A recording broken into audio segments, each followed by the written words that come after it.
മുഹമ്മദുൻ സയ്യിദുൽ കൗനൈനി വസ്സഖലൈനി വൽ ഫാരിഖൈനി മിൻ ഖുർബിൻ വമിൻ നജമി. അവിടുത്തെ സദസ്സിലേക്ക് ഞങ്ങൾ ചൊല്ലുന്നു മൗലായ സ്വല്ലി വസല്ലിം ദായിമൻ അബദാ അലാ ഹബീബിക ഖൈറുൽ ഖൽഖി കുല്ലിഹിം. ലോകത്തുള്ള സർവ്വ മനുഷ്യർക്കും സർവ്വ ജിന്നുകൾക്കും സർവ സൃഷ്ടികൾക്കും മലക്കുകൾക്കും എല്ലാ സൃഷ്ടികൾക്കും മുഹമ്മദ് നബി സ്വല്ലല്ലാഹു അലൈഹി വസല്ലം ഒരുപോലെ നേതാവാണ്. ആ നേതാവായ മുഹമ്മദ് നബി സ്വല്ലല്ലാഹു അലൈഹി വസല്ലം അവിടുത്തെ പേര് കേട്ടാൽ മറ്റുള്ളവരുടെ പേര് കേട്ടതുപോലെയല്ല, ഞങ്ങൾ ഉടനെ പറയും സ്വല്ലല്ലാഹു അലൈഹി വസല്ലം. ആ മുഹമ്മദ് നബി സ്വല്ലല്ലാഹു അലൈഹി വസല്ലം മറ്റ് നേതാക്കളെ പോലെയല്ല. ആ നേതാവ് മറഞ്ഞ കാര്യം അറിയാനുള്ള കെൽപ്പ് അള്ളാഹു കൊടുത്ത നേതാവാണ്. പിന്നീട് വരുന്ന കാര്യം മുൻകൂട്ടി പ്രവചിക്കാനുള്ള കഴിവ് അള്ളാഹു കൊടുത്ത നേതാവാണ്. സഹോദരന്മാരെ, അവിടുന്ന് പഠിപ്പിച്ചു. എന്ത് പഠിപ്പിച്ചു? അവിടുന്ന് തന്നെ പഠിപ്പിച്ചു. innī lastu mislakum, നിശ്ചയം ഞാൻ നിങ്ങളെപ്പോലെ അല്ല. innī lastu ka'ahadin minkum, ഞാൻ നിങ്ങളിൽ ഒരാളെപ്പോലെയും അല്ല. innī lastu kahayatikum, ഞാൻ നിങ്ങളെ രൂപത്തിലും ഭാവത്തിലും അല്ല. ഞാൻ മറ്റുള്ളവരിൽ വ്യത്യസ്തനാണ്. ഖുർആനിൽ പറഞ്ഞത് നിങ്ങൾ കണ്ടില്ലേ? ഖുൽ, നബിയെ തങ്ങൾ പറയൂ, ഇന്നമാ അന ബശറും മിസ്ലുക്കും, നിങ്ങളെല്ലാം മനുഷ്യരായതുപോലെ ഞാനും മനുഷ്യനാണ്. ഞാൻ ജിന്നല്ല, മലക്കല്ല, പക്ഷേ നിങ്ങളെ പോലത്തെ മനുഷ്യൻ അല്ല. യൂഹാ ഇലയ്യ, എന്നിലേക്ക് വഹ്യറിയിക്കപ്പെടുന്നു. നിങ്ങളെ പോലത്തെ മനുഷ്യൻ അല്ല. നിങ്ങൾ മനുഷ്യരായതുപോലെ ഞാനും മനുഷ്യനാണ്, പക്ഷേ നിങ്ങളെ പോലത്തെ മനുഷ്യൻ അല്ല. യൂഹാ ഇലയ്യ, എന്നിലേക്ക് വഹ്യറിയിക്കപ്പെടുന്നു. വഹി കൊണ്ടുവരുന്നത് ജിബ്രീൽ അലൈഹിസ്സലാമാണ്. ജിബ്രീലിനെ കാണാൻ നിങ്ങളെ പോലത്തെ കണ്ണുപോരാ. ജിബ്രീൽ അലൈഹിസ്സലാമിന്റെ ശബ്ദം കേൾക്കാൻ നിങ്ങൾക്കുള്ളതുപോലെയുള്ള കാത് പോരാ. ജിബ്രീലുമായി ബന്ധപ്പെടാൻ നിങ്ങൾക്കുള്ളതുപോലത്തെ പ്രകൃതി പോരാ. മലക്കിന്റെ ശബ്ദം കേൾക്കുന്ന പ്രകൃതി, മലക്കിനെ കാണുന്ന പ്രകൃതി, മലക്കുമായി ബന്ധപ്പെടുന്ന പ്രകൃതി, അങ്ങനെ അസാധാരണ പ്രകൃതിയുള്ള വഹി അറിയിക്കപ്പെടുന്ന ആളാണ് ഞാൻ. നിങ്ങളെ പോലത്തെ ആളല്ല. ഇത് പരിശുദ്ധ ഖുർആൻ പറഞ്ഞതിന്റെ പുറമെ ഖുർആനിൽ നബിയുമായി ബന്ധപ്പെട്ട ഒരാളും സാധാരണക്കാരല്ലെന്ന് പറഞ്ഞിട്ടുണ്ട്. അതൊക്കെ പറഞ്ഞാൽ എനിക്കൊരുപാട് കാര്യം ഇവിടെ പറയാനുള്ളത് കൊണ്ട് അതിന്റെ തെളിവുകളിലേക്ക് കടക്കുന്നില്ല. യാ നിസാഅൻ നബി ലസ്തുന്ന കഅഹദിൻ മിനൻ നിസാ, അല്ലാഹു ഖുർആനിൽ പറയുന്നു, നബിയുടെ ഭാര്യമാരെ, നിങ്ങൾ സാധാരണ സ്ത്രീകളല്ല. റസൂലുള്ളാഹിന്റെ കുടുംബക്കാരാണ് തങ്ങന്മാര്. അവരെ പറ്റി ഖുർആനിൽ അല്ലാഹു പറയുന്നു, എന്ത് പറയുന്നു? ഖുൽ ലാ അസ്അലുക്കും അലൈഹി അജ്റൻ ഇല്ലൽ മവദ്ദത ഫിൽ ഖുർബാ. നബിയെ പറയൂ, ഖുർആൻ നിങ്ങൾക്ക് ദീൻ പ്രചരിപ്പിക്കുന്ന വകയിൽ, പ്രബോധനം ചെയ്യുന്ന വകയിൽ ഞാൻ നിങ്ങളോടൊരു പ്രതിഫലവും ചോദിക്കുന്നില്ല. ഇല്ലൽ മവദ്ദത ഫിൽ ഖുർബാ, പക്ഷെ എന്റെ കുടുംബക്കാര് മറ്റുള്ളവരെ പോലെയല്ല. അവരെ നിങ്ങൾ സ്നേഹിച്ചേ പറ്റൂ. തങ്ങന്മാരെ സ്നേഹിച്ചേ പറ്റൂ. അതെ, സാധാരണക്കാരല്ല റസൂലുള്ളാഹിന്റെ കുടുംബക്കാര്, സാധാരണക്കാരല്ല. ഇനി റസൂലുള്ളാഹിന്റെ അനന്തരക്കാരാണ് പണ്ഡിതന്മാർ. അവരെ പറ്റി അല്ലാഹു പറയുന്നു, ഖുൽ ഹൽ യസ്തവില്ലദീന യഅലമൂന വല്ലദീന ലാ യഅലമൂൻ. പണ്ഡിതന്മാരും പണ്ഡിതന്മാരല്ലാത്തവരും ഒരുപോലെയാണോ? അല്ലെന്ന് പറയൂ നബിയേ. റസൂലുള്ളാഹിന്റെ അനന്തരക്കാര് സാധാരണക്കാരല്ല. ഇനി നിങ്ങൾ നോക്കൂ, റസൂലുള്ളാഹി സ്വല്ലല്ലാഹു അലൈഹി വസല്ലമ തങ്ങളെ ശിഷ്യന്മാർ സാധാരണക്കാരല്ല. ഖുർആനിൽ അല്ലാഹു പറയുന്നു, എന്ത്? ഇന്നല്ലദീന യഗുല്ലൂന അസ്വാതഹും ഇൻദ റസൂലില്ലാഹി ഉലൈകല്ലദീന ഇംതഹനല്ലാഹു ഖുലൂബഹും ലിത്തഖ്വാ. നബിയുടെ സദസ്സിൽ പങ്കെടുത്ത് അവിടുത്തെ സദസ്സിൽ വെച്ച് വളരെ ആദരവോടെ ഗുരുത്വത്തോടെ വളരെ പതുക്കെ മാത്രം സംസാരിക്കുന്ന ശിഷ്യന്മാർ, അവർ ഹൃദയം പ്രത്യേകമായി അല്ലാഹു തആല തഖ്വക്ക് വേണ്ടി സെലക്ട് ചെയ്തെടുത്തിട്ടുള്ളവരാണ്. ആകയാൽ നബിയുടെ ശിഷ്യന്മാര് നബിയുമായി ശിഷ്യബന്ധുത്വമുള്ളത് കൊണ്ട് സാധാരണക്കാരല്ല, നബിയുടെ കുടുംബക്കാർ രക്തബന്ധമുള്ളത് കൊണ്ട് സാധാരണക്കാരല്ല, പണ്ഡിതന്മാർ വിജ്ഞാനത്തിന്റെ ബന്ധമുള്ളത് കൊണ്ട് സാധാരണക്കാരല്ല, ഭാര്യമാർ കെട്ടുബന്ധമുള്ളത് കൊണ്ട് സാധാരണക്കാരല്ല. ഇനി നിങ്ങൾ നോക്കൂ, നബിയുമായി ആശയബന്ധമുള്ളവര് മറ്റുള്ളവരെ പോലെയല്ല. കുന്തും ഖൈറ ഉമ്മത്തിൻ ഉഖ്രിജത് ലിന്നാസ് അഷ്ഹദു അൻ ലാ ഇലാഹ ഇല്ലല്ലാഹ് അഷ്ഹദു അന്ന മുഹമ്മദർ റസൂലുള്ളാഹ് എന്നത് അംഗീകരിച്ചിട്ട് മുഹമ്മദ് നബിയുടെ ഉമ്മത്താണോ? മറ്റു ഉമ്മത്തുകളെ പോലെയല്ല. റസൂലുള്ള സാധാരണക്കാരനല്ലെന്ന് മാത്രമല്ല, റസൂലുള്ളയുമായി ബന്ധപ്പെട്ട ഒരു മേഖലയിലുള്ളവരും സാധാരണക്കാരല്ല എന്നാണ് ഖുർആൻ പഠിപ്പിച്ചത്. അതേസമയത്ത് മുജാഹിദിന്റെ മദ്രസയിലെ പുസ്തകത്തിൽ എന്ത് പഠിപ്പിക്കുന്നു? മുജാഹിദിന്റെ 3-ാം ക്ലാസ്സിലെ ബുക്കിൽ എന്ത് പഠിപ്പിക്കുന്നു? എല്ലാ പ്രവാചകന്മാരും സാധാരണ മനുഷ്യർ തന്നെയായിരുന്നു. മുഹമ്മദ് നബി അടക്കമുള്ള സർവ്വ പ്രവാചകരും സാധാരണ മനുഷ്യർ തന്നെയായിരുന്നു എന്ന് മുജാഹിദിന്റെ 3-ാം ക്ലാസ്സിലെ ബുക്കിൽ പഠിപ്പിക്കും. നമ്മുടെ ആശയമല്ല, പക്ഷേ അതിൽ ഉമർ മൗലവി പറയുന്നു, അങ്ങനെ പഠിപ്പിക്കുന്നത് കൊണ്ട് സർവ്വ മുജാഹിദുകളും കാഫിരികളാണ്. ഉമർ മൗലവി എന്ന് പറഞ്ഞാൽ മുജാഹിദിന്റെ നേതാവ് തന്നെ. അയാൾ പറയും, നോക്കോളൂ, സെൽസബിയിൽ 1993 മാർച്ച് ഇതിലയാൾ പറയുന്നത് കേട്ടോളി, നബി കേവല സാധാരണ മനുഷ്യൻ മാത്രമാണെന്ന് പറയുന്നവൻ കാഫിറാണ്, നബിയുടെ പ്രത്യേകതകൾ നിഷേധിച്ചവനും കാഫിറാണ്. അപ്പൊ അയാൾ പറയുന്നത് എന്താന്ന് ചോദിച്ചാൽ, ഞങ്ങളെ 3-ാം ക്ലാസ്സിലെ കുട്ടികൾക്ക് പഠിപ്പിക്കുന്നത് കാഫിറായി കിട്ടാനുള്ള ആശയമാണ് എന്നല്ലേ അയാൾ പറഞ്ഞതിനർത്ഥം? അപ്പോൾ നിങ്ങൾ ചിന്തിക്കോ, അത് അദ്ദേഹം വിശദീകരിച്ചിട്ട് പറഞ്ഞത് ഒരു ചോദ്യമാണ് അയാളോട്. ആ ചോദ്യത്തിന്റെ മറുപടിയിലാണ് അദ്ദേഹം അക്കാര്യം ശരിക്കും ഉണർത്തിയത്. സല്ലല്ലാഹു അലൈഹി വസല്ലം സാധാരണ മനുഷ്യനാണെന്ന് മുജാഹിദ് പറയുന്നു, അതിനെന്താണ് തെളിവ് എന്നാണ് അയാളുടെ ചോദ്യം. അയാളെ മറുപടി നബി സാധാരണ മനുഷ്യനല്ല, അസാധാരണ മനുഷ്യനാണ്. അസാധാരണത്വം വളരെ വ്യക്തമാണ്. എന്റെ പ്രസംഗത്തിലും ഞാനത് തെളിയിച്ചു പറഞ്ഞിട്ടുണ്ട്, ബാക്കിയുള്ളവർ സ്വീകരിക്കുന്നില്ല. അതിനിപ്പോ ഞങ്ങൾ എന്ത് ചെയ്യാനാ? അപ്പോ അഷ്റഫുൽ ഖൽഖ് സല്ലല്ലാഹു അലൈഹി വസല്ലം സാധാരണ മനുഷ്യൻ അല്ല, സാധാരണ നേതാവല്ല. ആ നേതാവ് എന്ത് പറഞ്ഞു? ഖിയാമത്ത് നാൾ അടുക്കുമ്പോ പൂർവീകരെ തള്ളിപ്പറയുന്ന കുറെ കക്ഷികൾ വരും എന്ന് നേരത്തെ തന്നെ നബി സല്ലല്ലാഹു അലൈഹി വസല്ലം പറഞ്ഞു.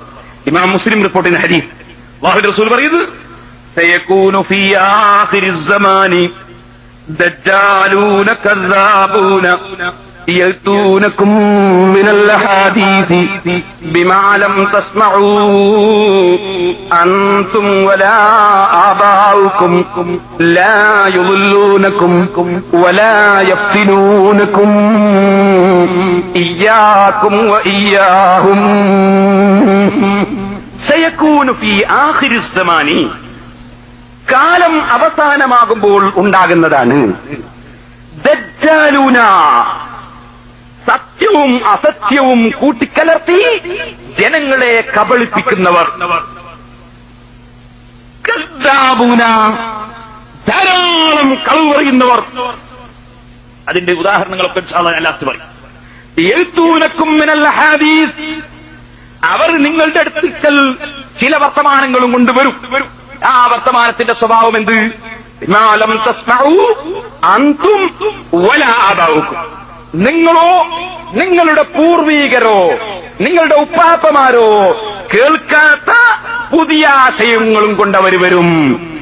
നിങ്ങൾ നോക്ക്, റസൂലുള്ളാഹിന്റെ ഒരു ബഹുമതി, 1400ഓളം കൊല്ലങ്ങൾക്ക് മുമ്പ് മദീനയിൽ ഇരുന്നിട്ട് അവിടുന്ന് പറയുകയാണ്, നിങ്ങളും നിങ്ങളെ ഉപ്പാപ്പമാരും കേൾക്കാത്ത, നിങ്ങളും നിങ്ങളെ പൂർവീകരും കേൾക്കാത്ത പുതിയ ആശയങ്ങളുമായി ഖിയാമത്ത് നാൾ അടുക്കുമ്പോ ചില ആളുകൾ വരും.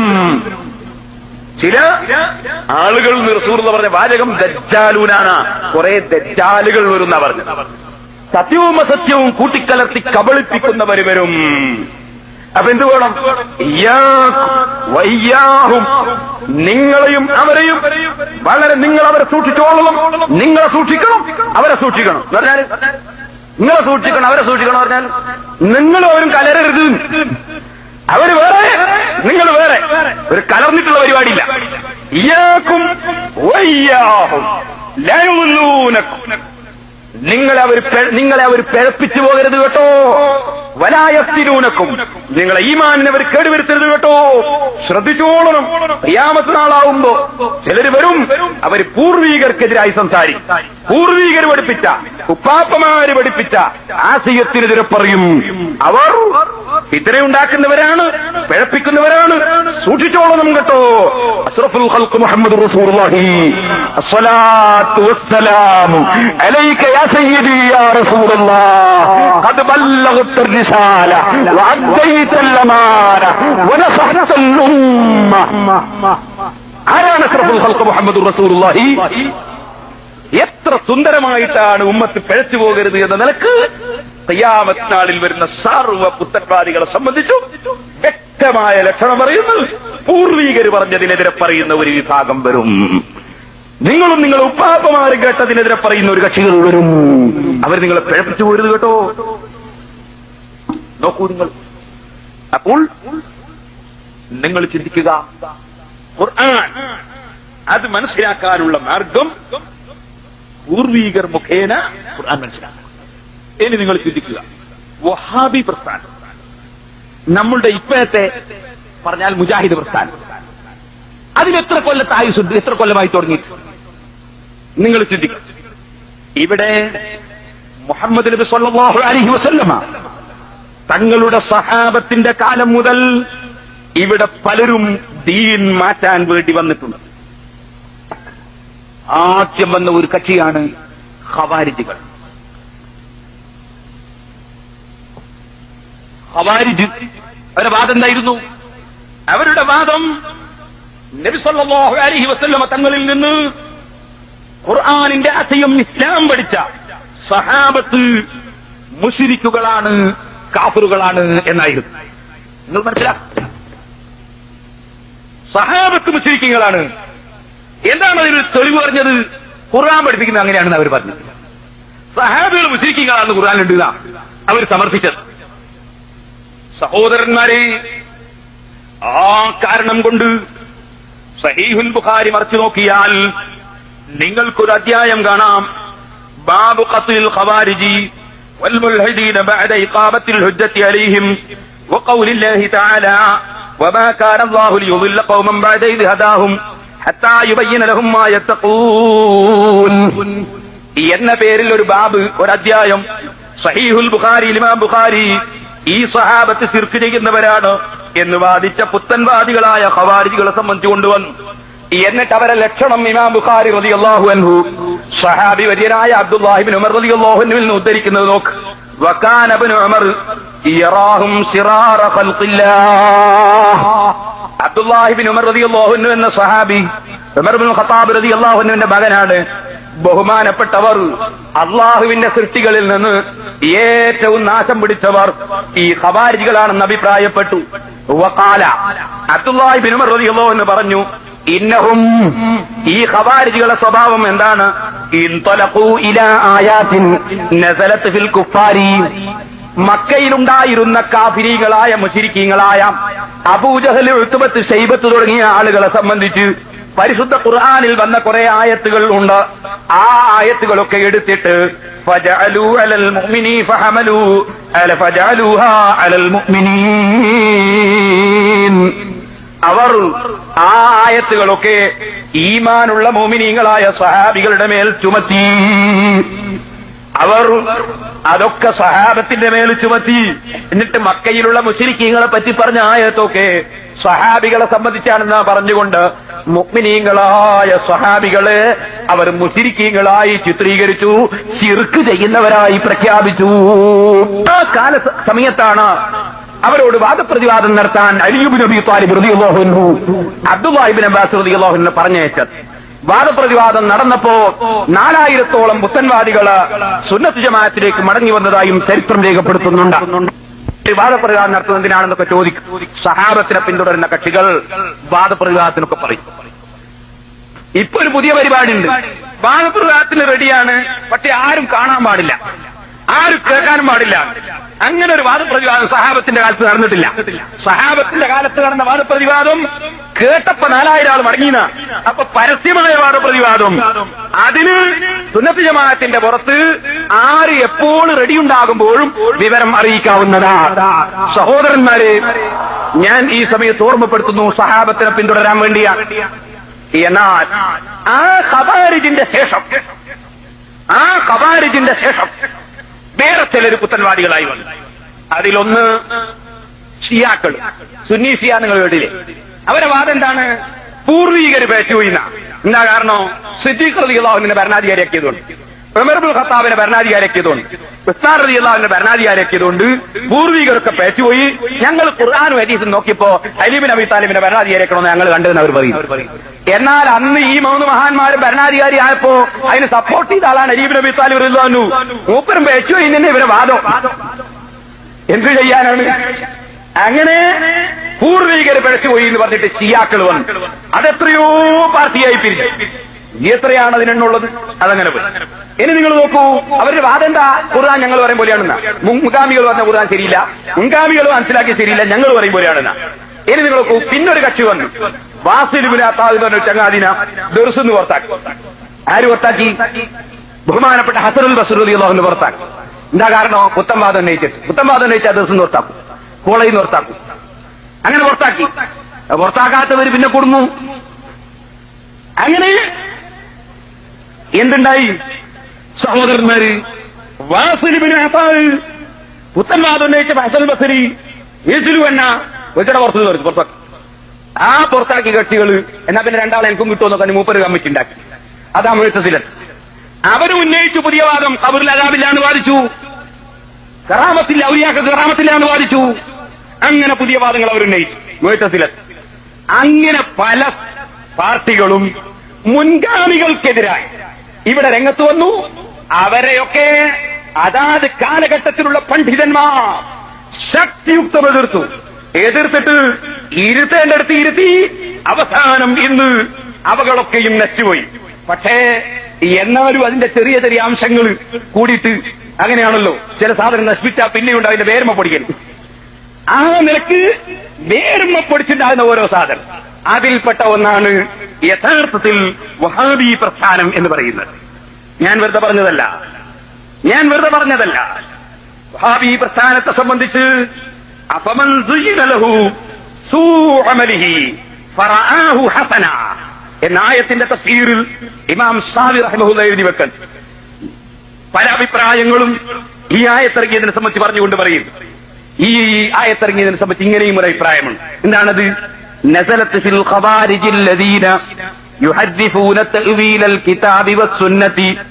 ഖുർആനിന്റെയും സുന്നത്തിന്റെയും വ്യാഖ്യാനം മാറ്റിമറിക്കുന്ന ഖവാരിജുകൾ എന്ന പുത്തൻ കക്ഷികളെ സൂചിപ്പിച്ചുകൊണ്ടാണ് ഈ ആയത്തിറങ്ങിയതെന്ന അഭിപ്രായമുണ്ട്.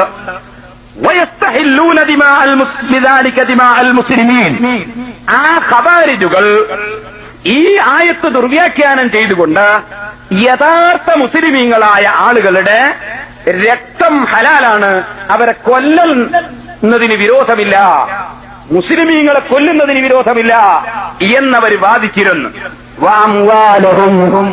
വഅംവാലഹും യഥാർത്ഥ മുസ്ലിങ്ങളുടെ സ്വത്തുക്കൾ പിടിച്ചെടുക്കുന്നതിന് വിരോധമില്ലെന്നും അവർ വാദിച്ചിരുന്നു. എന്നിട്ട് ഇമാം സാവി പറയുന്നു, കമാ ഹുവ മുസാഹദുൽ ആന, ഇപ്പോൾ നാം കണ്ടുവരുന്നത് പോലെ. എവിടെ കാണുന്നു? ഫീ നവാഇരിഹിം, അവരുടെ മറ്റൊരു കോപ്പിയായ, അവർക്ക് തുല്യമായി വന്ന മറ്റൊരു കക്ഷിയിൽ. അതാരാണ്? വഹും, അവർ ഫിർഖത്തുൻ ബി അർളിൽ ഹിജാസി, അവർ മക്ക മദീനയുടെ ഭാഗത്തുള്ള സൗദി അറേബ്യയിലുള്ള ഒരു വിഭാഗം ആളുകളാണ്.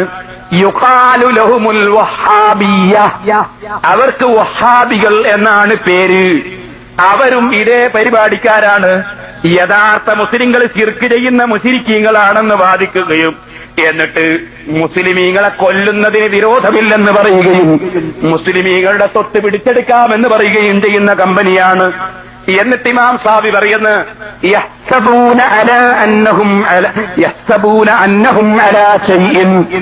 അവർ സത്യത്തിലാണ് എന്നാണ് ആ പാവങ്ങളുടെ ധാരണ. അലാ, അറിയണം, അവരും അറിയണം, അവരെ പറ്റി അറിയാത്തവരും അറിയണം. അലാ, അറിയണം, ഇന്നഹും ഹുമുൽ കാദിബൂൻ, യഥാർത്ഥത്തിൽ അവർ കളവ് പറയുന്നവരാണ്. ഇസ്തഹവദ അലൈഹിമുശ് ശൈത്താനു, പിശാച് അവരിൽ ആധിപത്യം സൃഷ്ടിച്ചിരിക്കുകയാണ്. ഫഅൻസാഹും ദിക്റല്ലാഹ്, അതുകൊണ്ട് അല്ലാഹുവിന്റെ ദിക്റിനെ അല്ലാഹുവിന്റെ ദിക്റിനെ പിശാച് മറപ്പിച്ചുപോയി. ദിക്റിന്റെ വിരോധം അവയ്ക്ക് കാര്യമായിട്ടുണ്ടാവും. മയ്യത്തുണ്ടോമ ദിക്റ് ചെല്ലരുത്, പള്ളിയിൽ നിന്ന് 11-ാം രാവ് ദിക്റ് ചെല്ലരുത്, യശാവിന്റെ ദിക്റ് ചെല്ലരുത്, അങ്ങനെ എപ്പോഴും ദിക്റിന്റെ വിരോധം ഉണ്ടാവും. ഫഅൻസാഹും ദിക്റല്ലാഹി, അല്ലാഹുവിനെ അവർ ഓർമ്മിക്കലും മറന്നു. അതിന്റെ പുറമെ അല്ലാഹുവിന്റെ ദിക്റിനെയും അവർക്ക് മറപ്പിച്ചു. ആര് മറപ്പിച്ചു? ശൈത്താൻ മറപ്പിച്ചു. എന്നിട്ട് മഹാനവറുകൾ പറയുന്നു, അലാ, അറിയണം, ഇന്ന ഹിസ്ബശ് ശൈത്താനി ഉലൈക ഹിസ്ബുശ് ശൈത്താനി, അവർ പിശാചിന്റെ പാർട്ടിയാണ്. അലാ, അറിയണം, ഇന്ന ഹിസ്ബശ് ശൈത്താനി, നിശ്ചയമായും ശൈത്താനിന്റെ പാർട്ടി ഹുമുൽ ഖാസിറൂൻ, അവരാണ് നഷ്ടപ്പെട്ടവർ കേട്ടോ. ഇമാം സാവി റഹിമഹുല്ലാഹ് തഫ്സീർ സാവിയുടെ 3-ാം വാള്യം 318-ാമത്തെ പേജിൽ എഴുതി വെച്ചത് കാണാം. എന്നാൽ പുതിയ സാവി എടുത്തു നോക്കിയാൽ അച്ചടിയിൽ യുഖാലുൽ വഹാബി എന്ന് കാണൂല. അത് അവരെ പ്രശ്നം അച്ചടിക്കുമ്പോൾ എടുത്താൽ കള്ളി വെളിച്ചത്താണ്ടാന്ന് മനസ്സിലാക്കിയിട്ട് പുതിയ അച്ചടിയിൽ എടുത്തു കഴിഞ്ഞു, ഫയലിൽ മാത്രമേ കാണുള്ളൂ. അതവരുടെ ഒരു പുതിയ തന്ത്രമാണ്, കിതാബ് മാറ്റം വരുത്തുക. സഹോദരന്മാർ, എന്നാൽ ഇവർക്ക് എത്ര കൊല്ലത്തെ പാരമ്പര്യമുണ്ട്. സുന്നത്ത് ജമാഅത്തിന്റെ പാരമ്പര്യം ഞാൻ പറഞ്ഞു, ആദം നബി മുതൽ ഇന്നുവരെ ഉണ്ട്. പൂർത്തീകരിക്കപ്പെട്ട ശേഷം നബി സല്ലല്ലാഹു അലൈഹി വസല്ലം മുതൽ ഇന്നുവരെയുള്ള പാരമ്പര്യമുണ്ട്. വഹാബി പ്രസ്ഥാനത്തിൽ എത്ര കൊല്ലത്തെ പാരമ്പര്യമുണ്ട് കേട്ടോളൂ. ഇത് മുജാഹിദ് സെന്ററിൽ പ്രസിദ്ധീകരിക്കുന്ന പുസ്തകമാണ്. ഇസ്ലാഹി പ്രസ്ഥാന ചരിത്രത്തിൽ ഒരു രാമകം, കേരള നേതൃത്വ മുജാഹിദീൻ, മുജാഹിദ് സെന്റർ, കോഴിക്കോട്, 2 വില 1.4. ഇതിൽ വഹാബി പ്രസ്ഥാനത്തിന്റെ പ്രായം പറയും. ഇസ്ലാം ദീനിന്റെ പ്രായം നമുക്കൊക്കെ അറിയാം. എന്നാൽ വഹാബി പ്രസ്ഥാനത്തെ എത്ര കൊല്ലത്തെ പ്രായക്കൊണ്ട് കേട്ടോളി.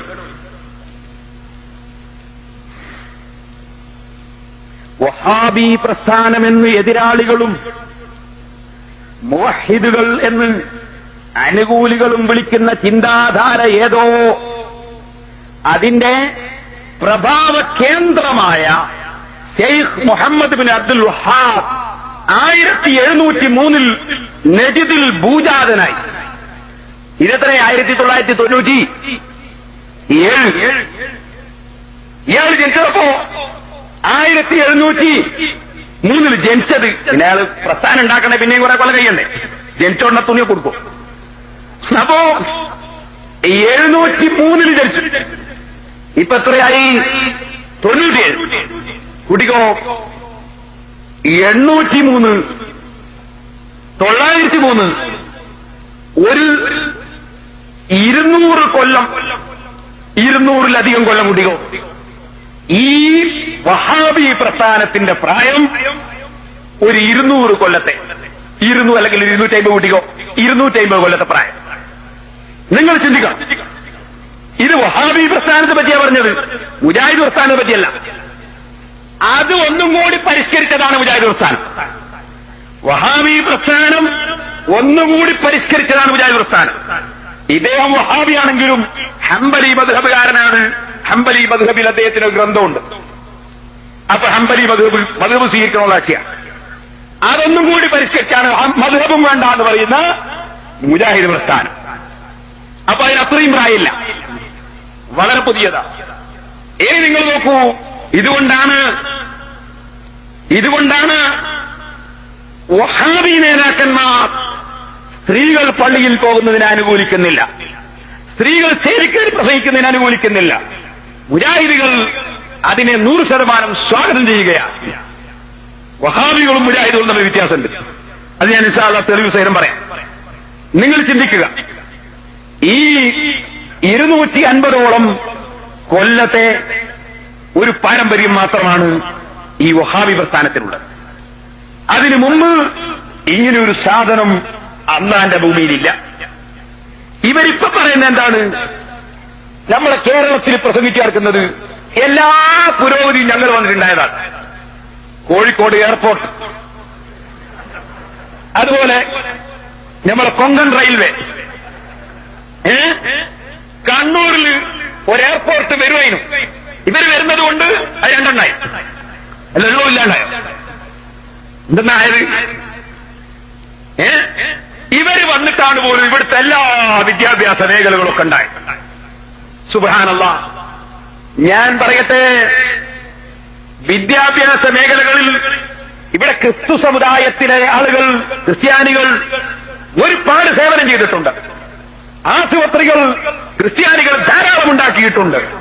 പക്ഷേ ഞങ്ങളാണ് ഇവിടെ വിദ്യാഭ്യാസത്തിന് വേണ്ടി സ്കൂൾ നിർമ്മിച്ചത്, ഞങ്ങളാണ് ആശുപത്രി നിർമ്മിച്ചത്, അതുകൊണ്ട് ഞങ്ങളെ പ്രസ്ഥാനത്തിലേക്ക് വരണമെന്ന് പറഞ്ഞാൽ, സഹോദര, മുസ്ലിം സമുദായത്തിലെ ഒരൊറ്റ കുട്ടിയെ അത് ആ സമുദായത്തിൽ അതിന്റെ പേരിൽ കിട്ടുമോ?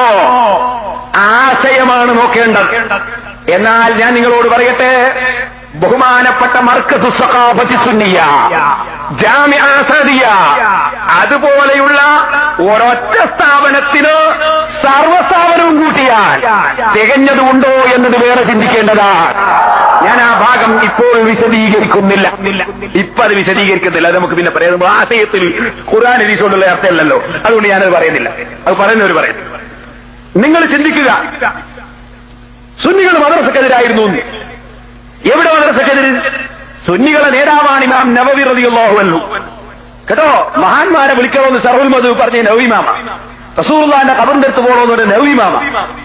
വേറെയും പലരും പറഞ്ഞു നവവി ഇമാമ മാത്രമല്ല, ആ ഇമാം നവവി മദ്രസത്തുൽ അസ്റഫിയിലെ മുഅല്ലിമായിരുന്നു എന്നാ ചരിത്രം. ഇമാം സുയൂത്തി മൗലിദ് കഴിക്കൽ സുന്നത്താണ് എന്ന് പറഞ്ഞ അതേ വരിയിലാണ് മദ്രസയും സുന്നത്താണ് എന്ന് പറഞ്ഞത്. സുന്നത്ത് പറഞ്ഞാൽ റസൂലുള്ള അംഗീകരിച്ച ആചാരമാണ്, റസൂലുള്ളാഹിന്റെ കാലത്തില്ലെങ്കിലും. അപ്പൊ ഞങ്ങളെ നേതാക്കന്മാർ മദ്രസയുടെ വിരോധികളായിരുന്നില്ല, വെറുതെ കളവ് പറയണ്ട. പിന്നെ ഞങ്ങൾ മുമ്പേ എതിരാണ് മുജാഹിദിന്റെ മദ്രസക്ക്, അത് ഇന്നും എതിരാണ്. കേരളത്തിൽ ചില സ്ഥലത്ത് കടവത്തൂർ മുജാഹിദ് മദ്രസ ഉണ്ടാക്കി, ഞങ്ങൾ അലിമികളെതിരായിരുന്നു, ഇന്നും എതിരാണ്. സുന്നി മദ്രസക്ക് ഒരു കാലത്ത് ഞങ്ങൾ എതിർത്തിട്ടില്ല. മുജാഹിദ് മദ്രസയെ അന്നും എതിർത്തു, ഇന്നും എതിർത്തു, ഇനി ഇൻഷാ അല്ലാഹ് ഖിയാമത്ത് ഒരു എതിർക്കുകയും ചെയ്യും. അല്ലാതെ മദ്രസക്കുണ്ടോ സുന്നികൾ എതിർത്തിരുന്നു? സുന്നികൾ ഇംഗ്ലീഷ് അക്ഷരത്തിനെതിരാണ്. സുബ്ഹാനല്ലാഹ്, എന്തൊരു കളവ് പറയണം. 1924 കാലത്ത് എഴുതി 36 കാലത്ത് രജിസ്റ്റർ ചെയ്ത സമസ്ത കേരള ജംഇയ്യത്തുകളുടെ ഭരണഘടന നോക്കൂ നിങ്ങൾ. ABCD എന്ന് പറഞ്ഞ അതിന്റെ ഖണ്ഡികൾ തന്നെ നരകത്തിലെ ഭാഷ ഭരണഘടനയിൽ എഴുതിയിരിക്കുന്നു. അപ്പോൾ എന്തൊരു കളവ് പറയണം. ആശയത്തെ ആശയം കൊണ്ട് നേരിടണം. പരിശുദ്ധ ഖുർആൻ കൊണ്ട് നേരിടാനുണ്ടോ? ഹദീസ് കൊണ്ട് നേരിടാനുണ്ടോ? ഇജ്മാ കൊണ്ട് നേരിടാനുണ്ടോ? അതാ ഞങ്ങൾക്കറിയേണ്ടത്. ഖുർആനും ഹദീസും പറഞ്ഞാൽ തോറ്റു എന്ന് കാണുമ്പോ കുറെ കളവ് വെച്ച് കെട്ടി പറയലല്ല. പത്രങ്ങളിലൊക്കെ എല്ലാ വിദ്യാഭ്യാസത്തിന്റെയും കുത്തക, ഇംഗ്ലീഷ് ഭാഷന്റെ കുത്തക, മലയാളത്തിന്റെ കുത്തക. മലയാളം പഠിക്കരുത് നമ്മൾ പറഞ്ഞിരുന്നല്ലോ. മലയാളം പഠിക്കാണ്ട് എങ്ങനെയാ മുഹീദ്ദീൻമാല പാടുക? മുഹീദ്ദീൻമാല മലയാളത്തിലല്ലേ? അല്ലാ തീരിപ്പേരും സ്തുതിയും സലവാത്തും അതിനാൽ തുടങ്ങുവാൻ അരുൾ ചെയ്ത വേദാംബർ. ഇത് ചെല്ലണോ? അല്ലണ്ട അയാൾ പറഞ്ഞു. ഇത് നോക്കിയിട്ടല്ലേ ഇല്ല. ഏത് ഭാര്യം പഠിപ്പിക്കണ്ട നിങ്ങൾ പറഞ്ഞോ. മുഹീദ്ദീൻമാല ചെല്ലലെങ്ങനെ എന്നെ കാണാൻ പഠിക്കണമെന്നാ? കാണാൻ പഠിക്കണമെങ്കിൽ ആദ്യം നോക്കണ്ടേ? എന്താണ് ഈ പറയുന്നതിന് കുറച്ച് ബുദ്ധിയുള്ള ആളുകൾ കേൾക്കാണ്ടാവും ഇതൊക്കെ. അപ്പം മലയാളം പഠിക്കണ്ട നിങ്ങൾ പറഞ്ഞു. മലയാളം മാത്രമേ തമിഴും കൂടി പഠിക്കണമെന്നല്ല അറിഞ്ഞത്. കാരണം മുഹീദ്ദീൻമാല കുറെ തമിഴ. നലവേറും ഈശ തോളുതോരൊതുവാലെ ഈശ തൊഴുതു. അതേതാ ഭാഷ? തമിഴ. അപ്പം മലയാളവും പഠിക്കണോ, തമിഴും പഠിക്കണോ, സർവ്വ ഭാഷയും പഠിക്കണോ എന്നല്ലേ നമ്മളെ മുൻഗാമികൾ പഠിപ്പിച്ച്. വെറുതെ കുറെ ആരോപണം വെച്ച് കെട്ടിയിട്ട് ഇവിടെ റസൂലുള്ളാഹിന്റെ കാലം മുതൽക്ക് നിലനിൽക്കുന്ന ഒരു സമുദായത്തെ ഉടനെ ഒരു സമ്മേളനം കഴിച്ച് കുറെ പോത്തിനി ഇറത്താൽ സഹോദരന്മാരെ ഈ പ്രസ്ഥാനം തകരുമോ? ഞാനത് നീട്ടുന്നില്ല, ഞാനൊരു വിഷയത്തിലേക്ക് പോവാം. നിങ്ങൾ ശരിക്ക് ചിന്തിക്കുക. പരിശുദ്ധ ഖുർആനും അഷ്റഫുൽ ഖൽഖ് സല്ലല്ലാഹു അലൈഹി വസല്ലം തങ്ങളുടെ ഹദീസ് പഠിപ്പിച്ച ആശയങ്ങൾ, ആ ആശയങ്ങൾ മുറുകെ പിടിച്ച് ജീവിക്കുന്ന മുസ്ലിം ഉമ്മ, മുസ്ലിം സമുദായം, ആ മുസ്ലിം സമുദായത്തിനിടയിൽ പൊട്ടിമുളച്ച ഈ വഹാബി പ്രസ്ഥാനം, ആ വഹാബി പ്രസ്ഥാനം ഇവിടെ വന്നിട്ട് ചെയ്തതും സഹാബത്ത് മുശ്രിക്കീങ്ങളാണ്, കാഫിരീങ്ങളാണെന്ന് പറഞ്ഞതുപോലെ ഇന്ന് വരെയുള്ള മുസ്ലിമീങ്ങൾ മുശ്രിക്കും കാഫിറുമാണ് എന്ന് തന്നെയാണ് മുജാഹിദ് പ്രസ്ഥാനം ഇവിടെ പറഞ്ഞത്. സഹോദരന്മാരെ, നിങ്ങൾക്ക് ഞാനത് കേൾപ്പിക്കാം. ഇവിടെ തന്നെ ഉമർ മൗലവി പ്രസംഗിച്ചു, സുന്നികൾ കാഫിറാണെന്ന് പരസ്യമായി പ്രസംഗിച്ചു. അതുപോലെ ഞാൻ ഇതിന്റെ അടുത്ത് കുറ്റ്യാടിക്കടുത്ത് ഞാൻ അദ്ദേഹത്തിന്റെ പ്രസംഗം കാസറ്റിൽ കേട്ടു, ഇവിടുത്തെ പ്രസംഗവും കേട്ടു. രണ്ട് പ്രസംഗവും ഒരുപോലെയുണ്ട്. അദ്ദേഹം പറയുന്നു, സുന്നികൾ അവരും മുസ്ലിമായി ജീവിക്കയില്ല, കാഫിറാണെന്ന് സമ്മതിക്കയില്ല, അങ്ങനത്തെ ഒരു മാർഗാണ് എന്ന്. എന്നിട്ട് അയാൾ പറയുന്നു, പെണ്ണുങ്ങൾ പള്ളിയിൽ പോണോന്നാണ് മുഹമ്മദ് നബി പഠിപ്പിച്ചത്, അത് പറ്റൂല എന്ന് പറഞ്ഞാൽ അവൻ കാഫിറാണ്, അതുകൊണ്ട് സുന്നികൾ ബാക്കികൾ പറഞ്ഞോളി. ഇങ്ങനെയാണ് അയാൾ പറയും. ഞാൻ രണ്ടും കേസറ്റിൽ വെച്ച് കേൾപ്പിക്കുന്നു. കാരണം സുന്നികൾ മനസ്സിലാക്കണം, ഇവിടെ ആരാണ് ഇവിടെ പ്രശ്നങ്ങൾ സൃഷ്ടിച്ചത്, ആരാണ് ഇവിടെ ഫിത്ന ഉണ്ടാക്കുന്നത്, ആരാണ് മുസ്ലിം സമുദായത്തെ ഭിന്നിപ്പിച്ചത്. നിങ്ങൾ ശരിക്കും കേൾക്കുക. നിങ്ങൾക്ക് നേരിൽ കേൾക്കാൻ വേണ്ടി കേസറ്റിൽ വെക്കുന്നു, നിങ്ങൾ നേരിൽ കേൾക്കുക.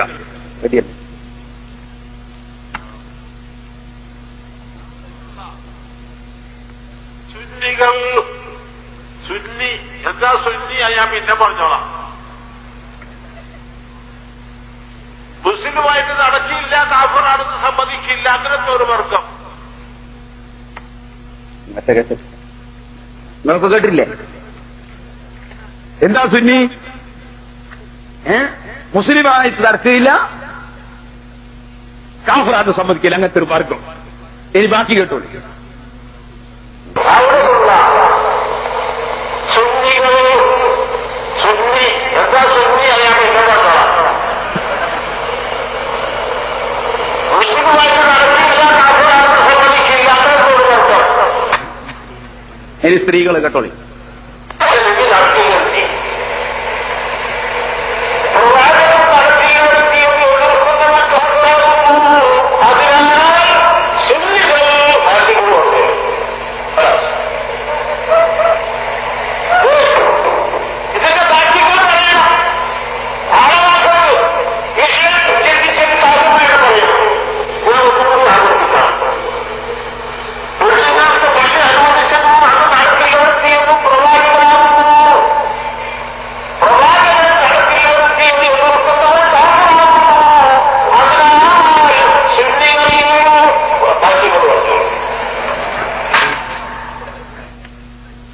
പെണ്ണുങ്ങൾക്ക് പള്ളി അനുവദിച്ചു നടപ്പാക്കിയതും പ്രവാചകനാകുന്നു.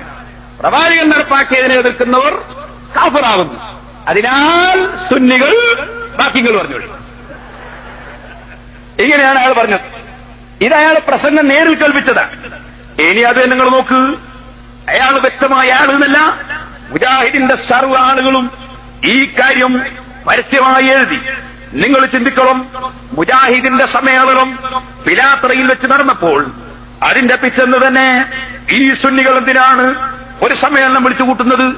സാധാരണ അങ്ങനെയുണ്ടോ എന്ന് ചിലർ ചോദിക്കും.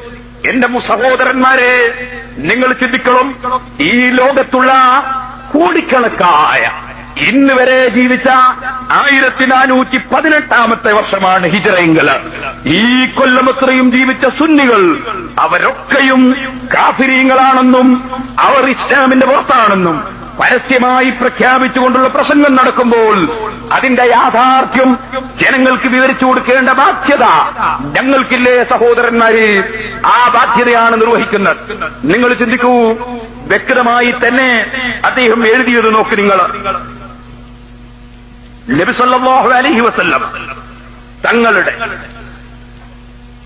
അനുഗ്രഹം പ്രതീക്ഷിച്ചുകൊണ്ട് മുസ്ലിമീങ്ങൾ മദീനത്തേക്ക് പോകുന്നു. അതിനെപ്പറ്റി അയാൾ പറയും, ഹജ്ജിന് പോയാൽ മദീനത്തും കൂടി പോകുന്ന പതിവ് പിൽക്കാലത്ത് തുടങ്ങി. പണ്ടതില്ലേരും പോലും. ഏത് കാലത്ത് അതില്ലാത്ത.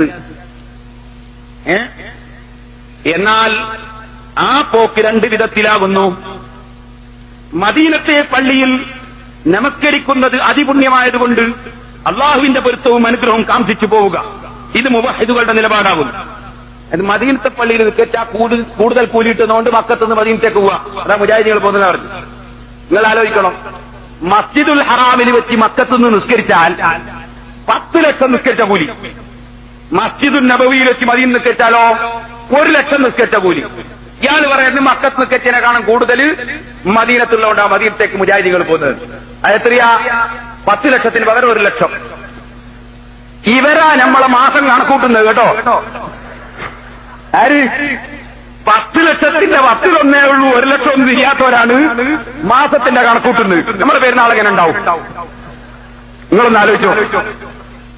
അപ്പൊ സഹോദരന്മാരെ, എന്നിട്ട് അയാൾ പറയുന്നത് രണ്ടാമത്തെ പോക്ക് നമ്മളെ സുന്നികളെ പോക്ക് മദീനത്തേക്ക്.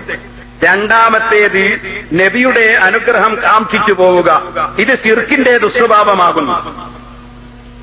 മാന്യ വായനക്കാരെ, പ്രവാചകന്റെ അനുഗ്രഹം കാംക്ഷിക്കുക എന്ന് പറഞ്ഞല്ലോ, അതാണ് ശിർക്ക്, കഠിനമായ ശിർക്ക്, ബിംബാരാധനയെക്കാളും കടുത്ത ശിർക്ക്. മുഹമ്മദ് നബി സല്ലല്ലാഹു അലൈഹി വസല്ലം തങ്ങളുടെ അനുഗ്രഹം ആഗ്രഹിച്ചാൽ അത് ബിംബാരാധനയെക്കാളും കടുത്ത ശിർക്ക്. എന്നാൽ മുസ്ലിമീങ്ങളെ, നിങ്ങൾക്ക് ഖുർആനിൽ വിശ്വാസമില്ലേ? പ്രിയപ്പെട്ട മുജാഹിദ് സുഹൃത്തുക്കളെ, വിനയപൂർവ്വം ഞാൻ ചോദിക്കുന്നു, നിങ്ങൾക്ക് അല്ലാഹുവിന്റെ ഖുർആനിൽ വിശ്വാസമില്ലേ? ഖുർആനിൽ അല്ലാഹു പറയുന്നു, വമാ അർസൽനാക ഇല്ലാ റഹ്മത്തൽ ലിൽ ആലമീൻ. നബിയേ, ആലമീങ്ങൾക്ക് അനുഗ്രഹമായി മാത്രമേ അങ്ങേ അയച്ചിട്ടുള്ളൂ. ആലമീങ്ങൾക്ക് റസൂൽ അനുഗ്രഹമാണ്. ആലമീൻ എന്ന് പറഞ്ഞാൽ ഈ റസൂലിന്റെ കാലത്തുള്ളവരുന്ന അൽഹംദുലില്ലാഹി റബ്ബിൽ ആലമീൻ. എന്താ അർത്ഥം? ആദം നബി മുതൽക്ക് അന്ത്യനാൾ വരെയുള്ള ജനങ്ങൾക്കും സർവ്വ മലക്കുകൾക്കും സർവ്വ സൃഷ്ടികൾക്കും അല്ലാഹു റബ്ബാണ് എന്നല്ലേ റബ്ബുൽ ആലമീൻ എന്ന് പറഞ്ഞാൽ അർത്ഥം.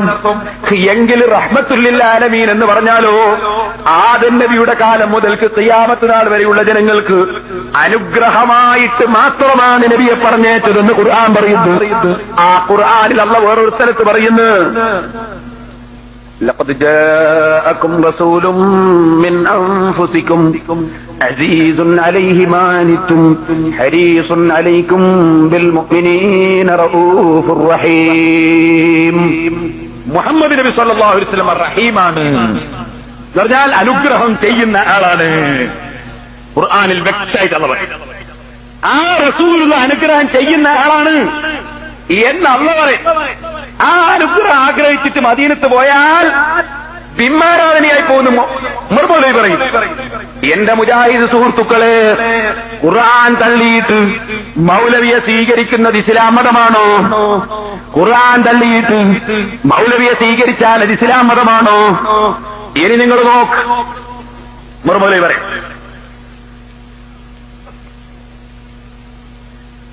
വിഗ്രഹത്തിന് സുജൂദ് ചെയ്താൽ അതുകൊണ്ട് മുശ്രിക്കാവൂല. അതേ സമയത്ത് മൗലിദ് ഓതിയാൽ അപ്പം കാഫിറാവും. കേട്ടോളി. സെൽസബിയിൽ 1971 നവംബർ.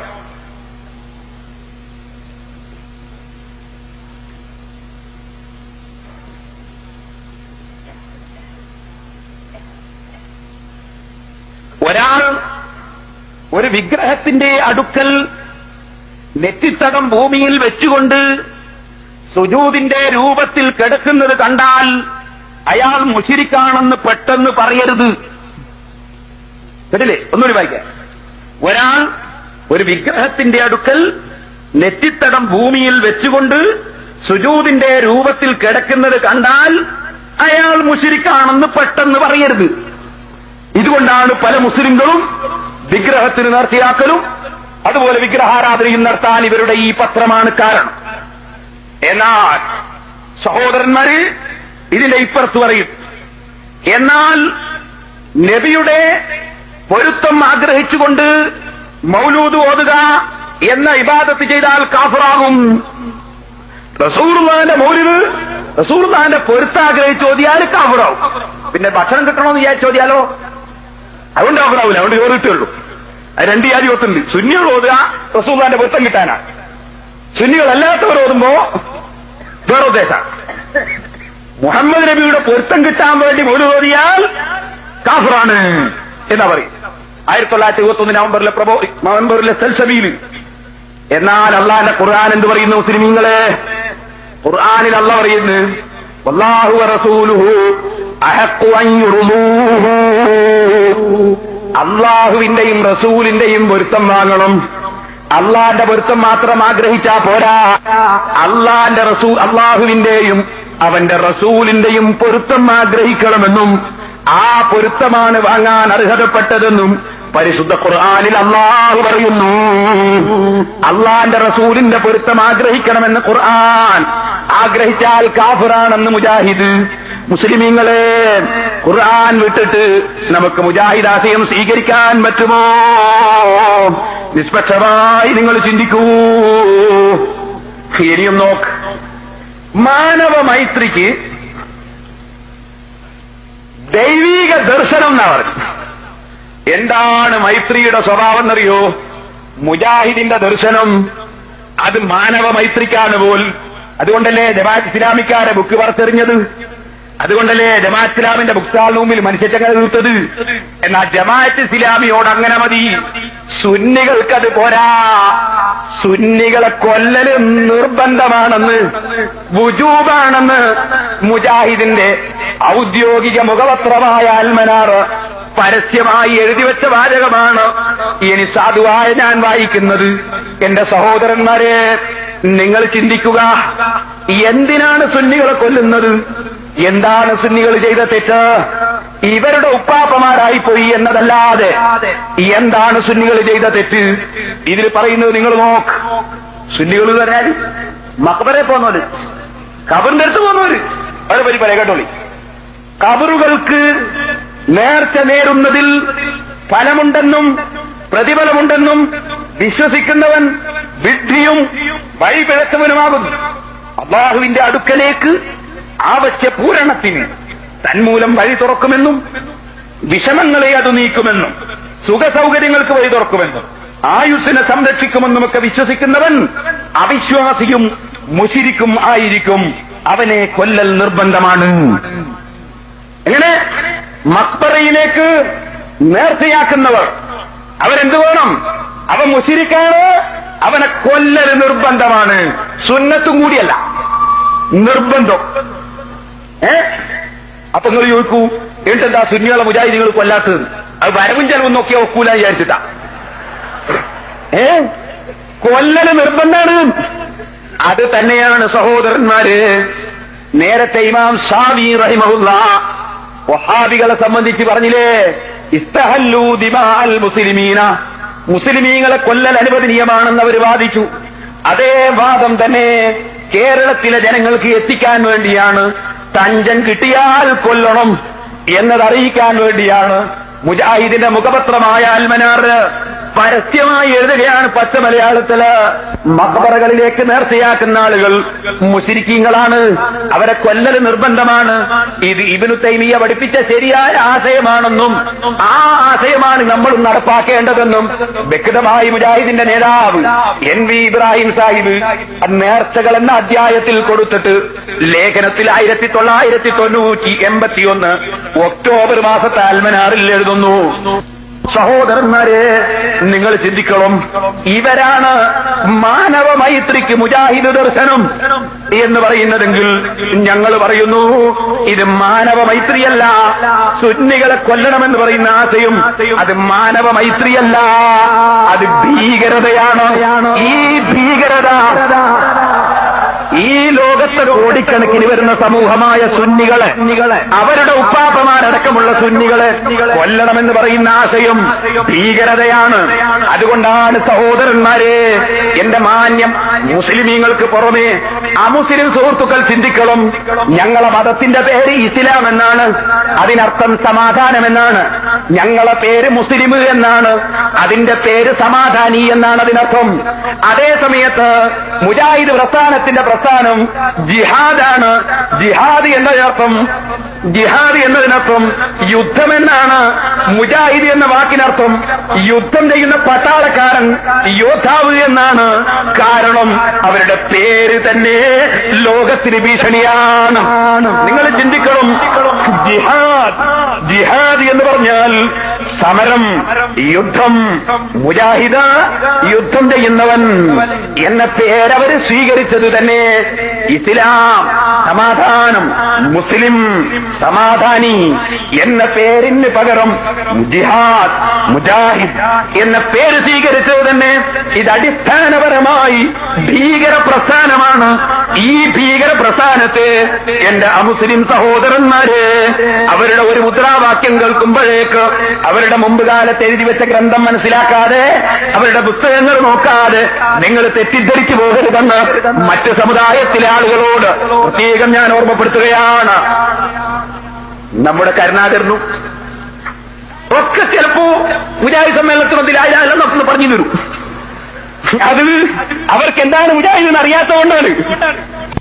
ഈ ഭീകര പ്രസ്ഥാനം, ഇത്ര വലിയൊരു ഭീകര പ്രസ്ഥാനം, നിങ്ങൾ മക്ബറയിലേക്ക് പോകുന്നവരെ കൊല്ലണമെന്ന് പറയുന്ന പ്രസ്ഥാനം. മക്ബറയിലേക്ക് പോകുന്നവരിൽ നിന്ന് അടക്കപ്പെട്ടു ശ്രീമതി ഇന്ദിരാഗാന്ധി. കരുണാകരൻ ഏറ്റവും ബഹുമാനിച്ച ഒരു നേതാവാണ്. ആ ഇന്ദിരാഗാന്ധി ഉള്ളാളത്ത് വന്നപ്പോ ഉള്ളാള മക്ബറയിൽ വന്ന് തങ്ങളോട് അത് അടക്കാൻ പറഞ്ഞു. ഉള്ളാള മക്ബറയിൽ വന്നു. നിങ്ങൾ ചിന്തിക്കണം, അവരുടെ പ്രതിനിധികൾ വന്നിട്ട് പറഞ്ഞു ഇന്ദിരാഗാന്ധി വന്നിട്ടുണ്ട്, തങ്ങളോട് ദ്വാരക്കണമെന്ന് പറയുന്നത്. രാജ്യത്തിന്റെ പ്രധാനമന്ത്രി എന്ന നിലക്ക് വന്നപ്പോൾ തർക്കം ചെയ്തതൊന്നും ഇല്ല. ഇരിക്കട്ടെ, ഞാൻ നിങ്ങളോട് ഓർമ്മപ്പെടുത്തുന്നു, ഇന്ദിരാഗാന്ധി അടക്കം 7 കമ്പനിയിലാ മുജാഹിദിന്റെ ആശയത്തിൽ. കബറിങ്കിലേക്ക് പോകുന്നവര് അവരെ കൊല്ലൽ നിർബന്ധമാണ് എന്നെഴുതി വെച്ച ഭീകര പ്രസ്ഥാനമല്ലേ യഥാർത്ഥത്തിൽ മുജാഹിദ് പ്രസ്ഥാനം? പിന്നെ എവിടുന്ന് ഈ മാനവ മൈത്രി വന്നത്? പക്ഷേ അതിനൊരു കാരണമുണ്ട്. മാനവ മൈത്രിയിലൂടെ, അഥവാ മാനവ മൈത്രി എന്ന നല്ല ഒരു മുദ്രാവാക്യം വിളിച്ച് ജനങ്ങളെ പിഴപ്പിക്കാൻ തീരുമാനിച്ചു. അങ്ങനെ പിഴപ്പിക്കുമ്പോൾ ഞങ്ങൾക്കതിന്റെ യാഥാർത്ഥ്യം പറയാതിരുന്നുകൂടാ. അതാണ് ആരൊരാൾ പറഞ്ഞു, മുജാഹിദ് സുന്നികൾ എവിടെയാ സമ്മേളനം നടത്തേണ്ടത്, ഞങ്ങളാ തീരുമാനിക്കേണ്ടത്. ഞാൻ പറഞ്ഞു ശരിയാണ്, ഡോക്ടർമാർ എവിടെയാ പോകേണ്ടതെന്ന് രോഗാണുക്കളാ തീരുമാനിക്കേണ്ടത്. ഡോക്ടർമാർ എവിടെ ചികിത്സിക്കണമെന്ന് തീരുമാനിക്കേണ്ടത് രോഗാണുക്കളാണ്. രോഗാണുക്കൾ ഉള്ള സ്ഥലത്തല്ലേ ഡോക്ടർ പോവുക? പിന്നെ എവിടെയോ തലയിൽ മുറിഞ്ഞാല് പിന്നെ കൊണ്ടുപോയിട്ട് കാൽമൽ മരുന്ന് വെച്ചിട്ട് കാര്യമുണ്ടോ? പിലാത്തറ മുജാഹിദ് സമ്മേളനം പിലാത്തറ നടത്തണ്ടേ മുസ്ലിം സമ്മേളനം? സഹോദരന്മാരെ, നിങ്ങൾ ചിന്തിക്കണം. ഇത് കണ്ടോ നിങ്ങൾ? ഇത് മുജാഹിദ് സമ്മേളനത്തിന്റെ നോട്ടീസാണ്. ഈ നോട്ടീസിൽ നിങ്ങൾ നോക്ക്, അല്ലാഹുവിന്റെ മതം മാറ്റാൻ വേണ്ടി തീരുമാനിച്ചവർ, ദീനുൽ ഇസ്ലാം മാറ്റാൻ വേണ്ടി തീരുമാനിച്ചവർ എല്ലാ രംഗവും മാറ്റി. കൂട്ടത്തിൽ നിങ്ങൾ നോക്ക്, കൺവീനർ പബ്ലിസിറ്റി വിഭാഗം KNM കണ്ണൂർ ജില്ല മുജാഹിദ് സമ്മേളനത്തിന്റെ പബ്ലിസിറ്റി വിഭാഗത്തിന്റെ നോട്ടീസാണ്. ഇത് ഞാൻ വായിക്കാം, നിങ്ങൾ നോക്ക്. മാറ്റി എഴുതി നന്മ തിന്മകളെ കുറിച്ചുള്ള നിയമങ്ങൾ പ്രവാചകർ പഠിപ്പിച്ചു. ഇനി പ്രവാചകന്മാരുടെ പേര് കേട്ടോളി. Adam, Noah, Lot, Abraham, Israel, ഇസ്ഹാഖ്, യാക്കൂബ്, മോശെ, യോഹന്നാൻ, യേശു, മുഹമ്മദ്, എല്ലാവരും ഇസ്ലാമിന്റെ തിരുദൂതർ. ഒരു സല്ലല്ലാഹു അലൈഹി ഇസ്ലാമില്ല വോട്ടെ. എന്നാൽ മുസ്ലിംകളെ നേതാവായ പ്രവാചകന്മാരെ പേരൊന്ന് ഖുർആനിൽ പറഞ്ഞതുപോലെ പറഞ്ഞുകൂടെ? ഹദീസിൽ പറഞ്ഞതുപോലെ അമ്പിയാക്കളെ പേരൊന്ന് പറഞ്ഞുകൂടെ? എന്റെ മുസ്ലിം ചെറുപ്പക്കാരെ, നിങ്ങൾ നെഞ്ഞത്ത് കൈവച്ച് ചിന്തിക്കൂ. ഖുതുബയുടെ ഭാഷ മാറ്റിയത് എന്തിന്? ജനങ്ങൾക്ക് തിരിയാനാണെന്ന് പറയുന്നു. ഞാൻ ചോദിക്കുന്നത്, മൂസാ നബിയുടെ പേര് മാറ്റി മോശേ എന്ന് പറഞ്ഞാൽ അതുകൊണ്ട് മൂസാ നബിയെ തിരിയുമോ? യഹ്യാ നബിയുടെ പേര് മാറ്റി യോഹന്നാൻ എന്ന് പറഞ്ഞാൽ യഹ്യാ നബിയെ തിരിയുമോ? ഞങ്ങൾക്കറിയാം, നേതാക്കന്മാരോട് വെറുപ്പുള്ളവർ അവരുടെ പേര് മാറ്റി പറയുക സ്വാഭാവികമാണ്. അങ്ങനല്ലേ? എന്നോട് വെറുപ്പിടിച്ചിട്ട് എനിക്ക് ഓർമ്മയുണ്ട്, പേരോടല്ല മൂലോടാണെന്നല്ലേ ചങ്ങായി വെറുപ്പിടിച്ച. അങ്ങനല്ലേ? കാന്തപുരസ്ഥാനോട് വെറുപ്പിടിച്ച് ഒരു വീട്ടിൽ കുന്താപുരം മുസ്ലിയാരിത്. കുന്താപുരം എന്ന് പറഞ്ഞാലും മംഗലാപുരത്ത് 100 കിലോമീറ്റർ അപ്പുറത്ത് ഒരുപാട് ഔലിയാക്കളുടെ മക്കബറുള്ള വലിയൊരു സ്ഥലമാണ്. കാന്തപുരത്തിനേക്കാൾ എത്രയോ ബഹുമാനമുള്ള സ്ഥലമാണ്. പക്ഷെ ഈ പറഞ്ഞോലെ പറഞ്ഞൂടാ. അപ്പോ കാന്തപുരം എന്നുള്ള ഒരു പകരം കുന്താപുരം മുസ്ലിയാരിത്. സുബ്ഹാന ജല്ല ജലാലു വെറുപ്പിടിക്കുമ്പോഴുന്ന പണിയാണ്. എന്നാൽ നിങ്ങൾ ചിന്തിക്കണം, ഇത് മുജാഹിദിന്റെ സുവനീർ, മുജാഹിദിന്റെ സംസ്ഥാന സമ്മേളന സുവനീർ. ഇതിൽ മൂസ മൗലവിന്റെ പേര് മൂസ എന്ന് കൊടുത്തു, ഇബ്രാഹിം മൗലവിന്റെ പേര് ഇബ്രാഹിം എന്ന് കൊടുത്തു, ഈസാ മൗലവിന്റെ പേര് ഈസ എന്ന് കൊടുത്തു, ഇതില് യഹ്യാ മൗലവിന്റെ പേര് യഹ്യാ എന്ന് കൊടുത്തു. ഞാൻ ചോദിക്കുന്ന, മുജാഹിദിന്റെ മൗലവിമാരെ പേര് കൊടുക്കുമ്പോ മൂസാ മൗലവിയെ മോസേ മൗലവി എന്ന് കൊടുത്തില്ല, അതേ യോഹന്നാൻ മൗലവി എന്ന് കൊടുത്തില്ല.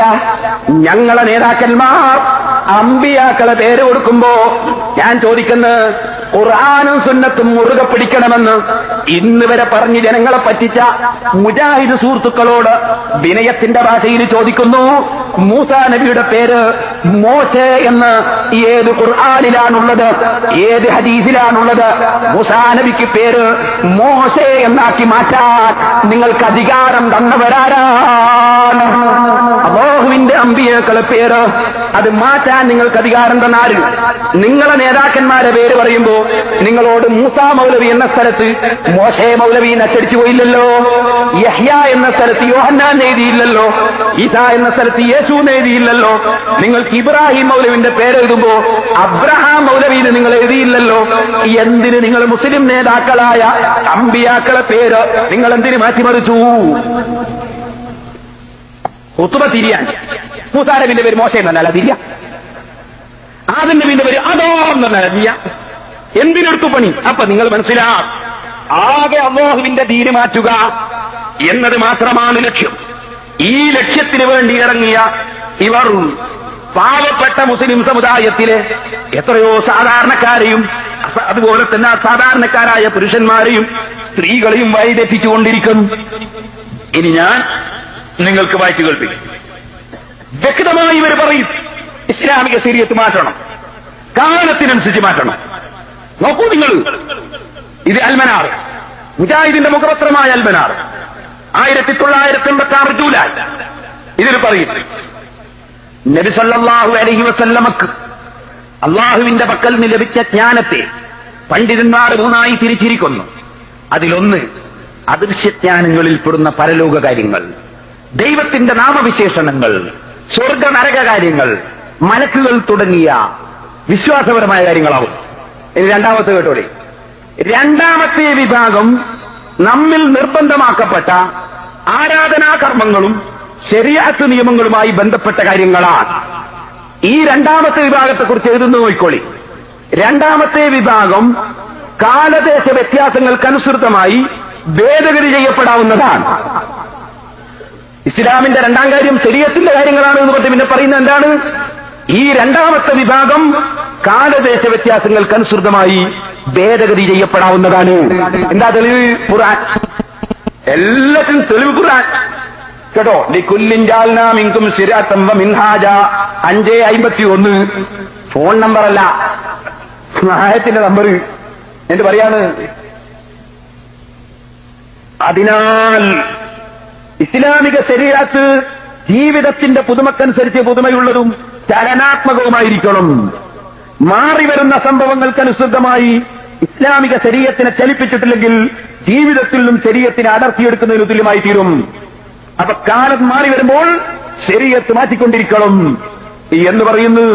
സഹോദരന്മാരെ, ഈ ഇസ്ലാം ദീന് മാറ്റാൻ വേണ്ടി ഇറങ്ങിപ്പുറപ്പെട്ട കക്ഷികൾ ഇവിടെ പല വാദങ്ങളും ഉന്നയിച്ചു. അതിലൊരു വാദമാണ്, ഞാനിനി ഓരോന്നോരോന്നായി നിങ്ങൾക്ക് സ്ത്രീ ജമാഅത്ത് പെണ്ണുങ്ങൾ പ്രസംഗിക്കല്. സുബ്ഹാനല്ലാഹ്, ഇവിടുന്ന് ഒരു പെണ്ണ് പ്രസംഗിക്കും, എന്താണ് ജോറായിട്ട് മൗലൂദും റാത്തീബൊക്കെ ഇവളെ കെട്ടി ചെല്ലിയിട്ട് ഒരൊറ്റ ആൺകുട്ടി ഉണ്ടോ പോന്ന് എല്ലാരും ഇങ്ങനെ കേൾക്കുന്നേ, ഇവള് ജോറായിട്ട് പാടുന്നേ. يا ولي الحسنات يا رفيع الدرجات എന്നിങ്ങനെ തുടങ്ങി നീട്ടി പാട്ട് ഞാൻ കേട്ടിട്ട് കേട്ട്. അള്ളാന്റെ റസൂല് പറയുന്നു, ഖിയാമത്ത് നാളിന് 15 ലക്ഷണം എണ്ണിയിട്ട് ആ 15 അവസാനം റസൂൽ പറയുന്നു, وظهرت القينات والمعازف ولأنا آخر هذه الأمة أولها. പാട്ടുപാടുന്ന സ്ത്രീകൾ, ഗാനമാലപിക്കുന്ന പെണ്ണുങ്ങൾ, അത് മൗലദിന്റെ പാട്ട് എതിർത്തിട്ടായാലും ശരി, പാട്ടുപാടി ആളുകളെ കൂട്ടുന്ന സ്ത്രീകൾ ഇറങ്ങുന്ന കാലം അത് ഖിയാമത്ത് നാളാണ്. ഉടനെ റസൂലുള്ള പറയുന്നത്, വലാന ആഖിറു ഹാദിഹിൽ ഉമ്മത്തി അവ്വലഹാ. ഈ സമുദായത്തിന്റെ ആദ്യം കഴിഞ്ഞു പോയ പൂർവികരെ പിന്തലമുറ ലാനത്ത് ചെയ്യുന്ന കാലം, അങ്ങനെ പിൻഗാമികളെ ലാനത്ത് ചെയ്യുന്ന കാലം, പിൻഗാമികൾ മുൻഗാമികളെ കുറ്റം പറയുന്ന കാലം ഖിയാമത്ത് നാളാണെന്ന് ഇമാം തുർമുദി റിപ്പോർട്ട് ചെയ്ത ഹദീസിലും ബഹുമാനപ്പെട്ട അഷ്റഫുൽ ഖൽഖ് സ്വല്ലല്ലാഹു അലൈഹി വസല്ലം പറയും. അതിന് പരസ്യമായ ഉദാഹരണമായിരുന്നു അത്. ഇൻഷാ അല്ലാഹ് ഞാൻ പറയാം. നിങ്ങൾ ചിന്തിക്കുക, എന്ത് ചെയ്തു മൗലവിമാര് സാധാരണക്കാരെ പറ്റിക്കാൻ വേണ്ടി ആദ്യം തന്നെ ഒരു ആശയം പഠിപ്പിച്ചു. എന്താ ആശയോ? മുൻഗാമികളെ പിന്തുടരാൻ പാടില്ല. ഞാൻ ഇതുവരെ പറഞ്ഞുകൊണ്ട് അടിസ്ഥാനതാണല്ലോ, അത് പാടില്ല എന്ന് പഠിപ്പിച്ചു. അതിനെന്ത് ചെയ്തു? അതിന് മൗലവിമാരൊരായത്തോതി. എന്താ ആയത്ത്? കേട്ടോളി. ഞാൻ നിങ്ങളോട് പറഞ്ഞില്ലേ, സ്വഹാബത്ത് മുശ്രിക്കീങ്ങളാണെന്ന് പറഞ്ഞ ഖവാരിജികൾ ആയത്തോതിയിട്ടാണ് ഇത് സമർപ്പിച്ചത്. ഇതുപോലെ മുജാഹിദുകൾ സാധാരണക്കാരെ പറ്റിക്കുന്ന നിലക്ക് ഓതി. എന്താ ഓതിയത്? വൈദാ ഖീല ലഹും ഇത്തബിഉ മാ അൻസലല്ലാഹു ഖാലൂ ബൽ നത്തബിഉ മാ അൽഫൈനാ അലൈഹി ആബാനാ അവലൗ കാന ആബാഉഹും ലാ യഖിലൂന ശൈഅൻ വലാ യഹ്തദൂൻ. ഇങ്ങനെ ഒരു ആയത്തിന്റെ ഖുർആൻ. അതിന്റെ അർത്ഥം അബൂജഹൽ, ഉത്ബത്ത്, ശൈബത്ത് തുടങ്ങിയ മുശ്രിക്കീകളോട് പോയിട്ട് നിങ്ങൾ ഖുർആനും ഹദീസും സ്വീകരിച്ച് ലാ ഇലാഹ ഇല്ലല്ലാഹ് മുഹമ്മദുർ റസൂലുള്ളാഹ് എന്ന് പറയണം എന്ന് പറഞ്ഞാൽ അവർ പറയും, എന്ത് പറയും? ഇല്ല, ബൽ നത്തബിഉ മാ അൽഫൈനാ അലൈഹി ആബാനാ. ഞങ്ങളുടെ പിതാക്കന്മാർ, ആരെ? അബൂജഹലിന്റെ പിതാവ്, ഉത്ബത്തിന്റെ പിതാവ്, അവരൊക്കെ പണ്ടേ മുഹമ്മദ് റസൂലാന്ന് അംഗീകരിച്ചിട്ടില്ല, അല്ല മാത്രമേ ഇലാഹുള്ളൂ എന്ന് അംഗീകരിച്ചിട്ടില്ല.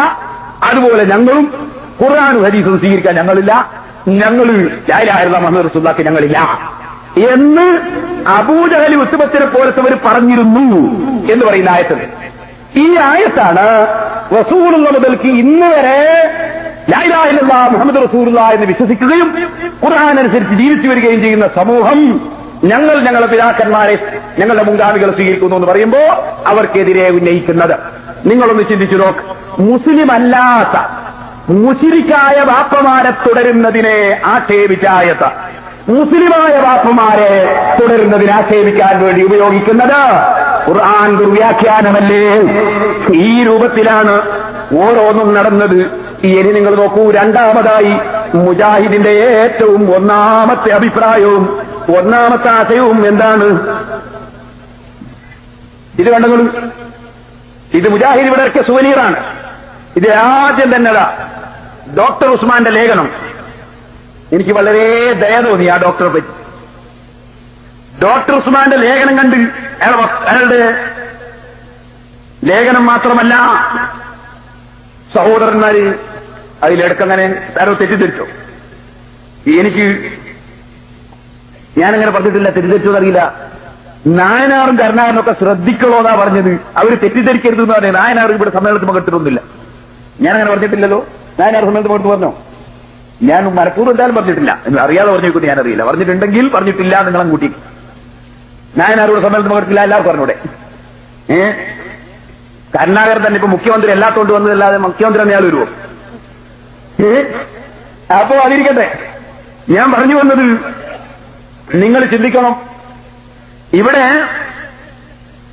ഈ സുവനീറിൽ ഡോക്ടർ ഉസ്മാന്റെ ലേഖനം കണ്ടപ്പോ എനിക്ക് അയാളോട് ദയ തോന്നി.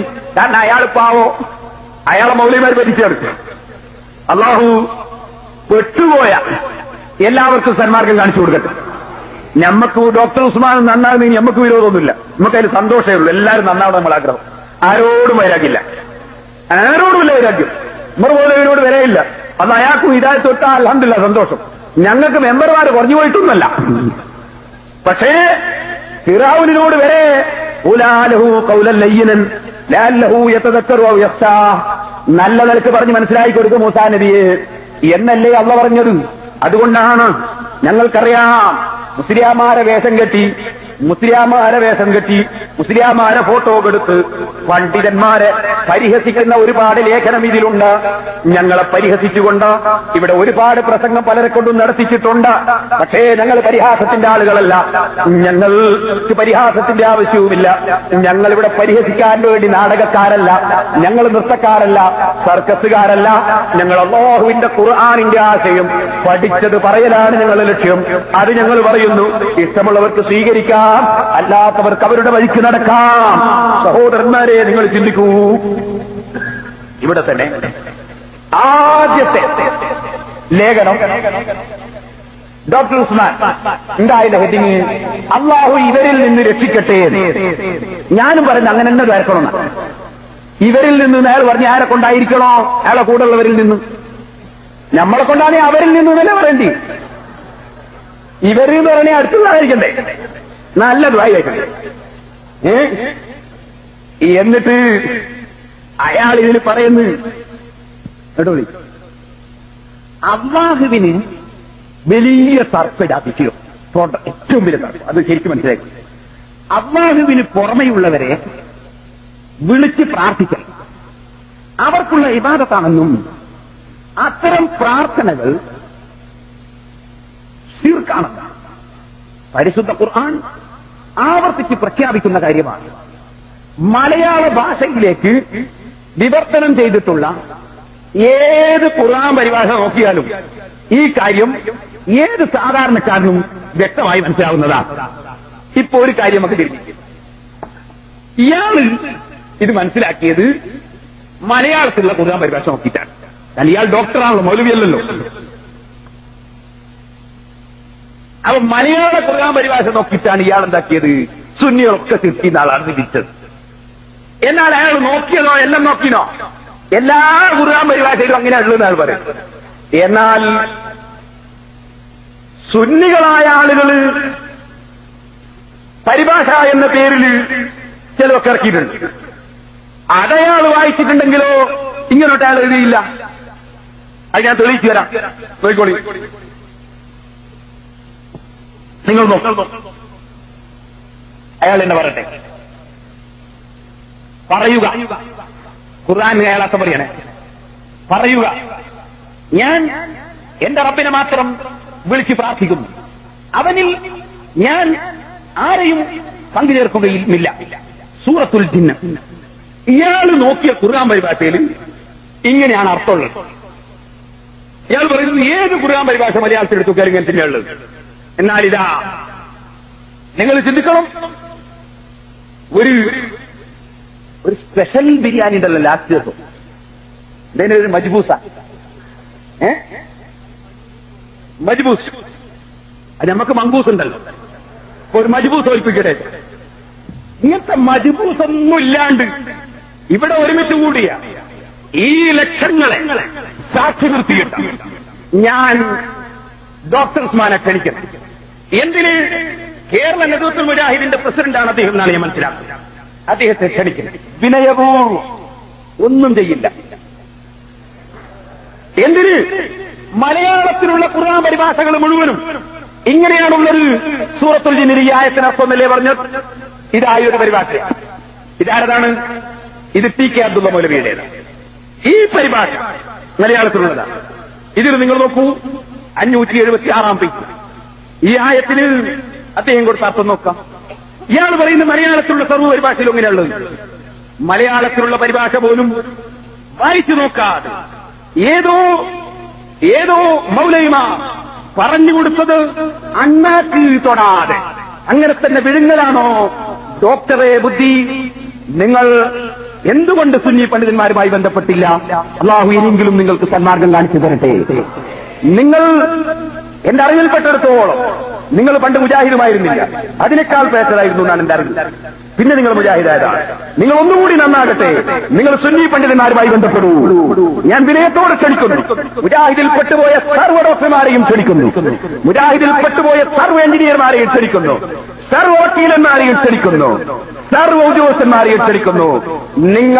നിങ്ങൾക്കറിയാം, നിങ്ങൾ നിരപരാധികളാണ്. നിങ്ങളെ പറ്റിച്ചത് നിങ്ങൾക്ക് ഖുർആനിന് അർത്ഥം പറഞ്ഞു തന്ന മൗലവിമാരാ. നിങ്ങൾ കാര്യം ചെയ്യൂ, ആ മൗലവിമാരെയും വിളിക്കൂ, ഞങ്ങളെയും വിളിക്കൂ, ഒരു സ്റ്റേജിലിരുത്തൂ. എന്നിട്ട് ഞങ്ങളുടെ കൂട്ടത്തിലുണ്ട് ധാരാളം ഡോക്ടർമാർ, ഞങ്ങളുടെ കൂട്ടത്തിലുമുണ്ട് വക്കീലന്മാർ, ഞങ്ങളുടെ കൂട്ടത്തിലുമുണ്ട് നിങ്ങളുടെ എത്രയോ ഇരട്ടി ഡോക്ടർമാരും എഞ്ചിനീയർമാരും വക്കീലന്മാരുമുണ്ട്. ഇവിടെ നിങ്ങൾ മുജാഹിദ് പക്ഷത്തുള്ള വക്കീലന്മാർ, മുജാഹിദ് പക്ഷത്തുള്ള എഞ്ചിനീയർമാർ, മുജാഹിദ് പക്ഷത്തുള്ള ഡോക്ടർമാർ, അവരും സുന്നി പക്ഷത്തുള്ള ഉദ്യോഗസ്ഥന്മാരും ഡോക്ടർമാരും അഭ്യസ്തവിദ്യരും മധ്യത്തിലിരിക്കട്ടെ. ഇപ്പുറത്ത് മുജാഹിദിന്റെ മൗലവിമാരിരിക്കട്ടെ, അപ്പുറത്ത് സുന്നികളായ ഞങ്ങളെയും ഇരുത്തൂ. എന്നിട്ട് പരിശുദ്ധ ഖുർആൻ ആരാണ് ദുർവ്യാഖ്യാനം ചെയ്യുന്നത്, ആരാണ് അതിനെതിരായി പറയുന്നത് പരിശോധിക്കൂ. നിങ്ങൾ ഡോക്ടർ ഉസ്മാൻ, നിങ്ങൾ ഈ ലേഖനം എഴുതുന്നതിന് മുമ്പ് മലയാളത്തിലെ ഖുർആൻ പരിഭാഷകൾ ഒന്ന് വായിച്ചു നോക്കേണ്ടിയിരുന്നു. നിങ്ങൾ മുജാഹിദ് തന്ന പരിഭാഷ മാത്രം നോക്കിയത് ഡോക്ടറോട് യോജിച്ചതായില്ല. നിങ്ങൾ രോഗിയെയും ഇങ്ങനെയാണ് പരിശോധിക്കുന്നതെങ്കിൽ നിങ്ങളുടെ മരുന്ന് കുടിക്കാൻ പറ്റില്ല. കാരണം നന്നായി പരിശോധിക്കണം. പരിശോധന പകുതി പോരാ. നിങ്ങൾ നോക്കൂ, ഞാൻ വായിച്ചു കേൾപ്പിച്ചു തരാം.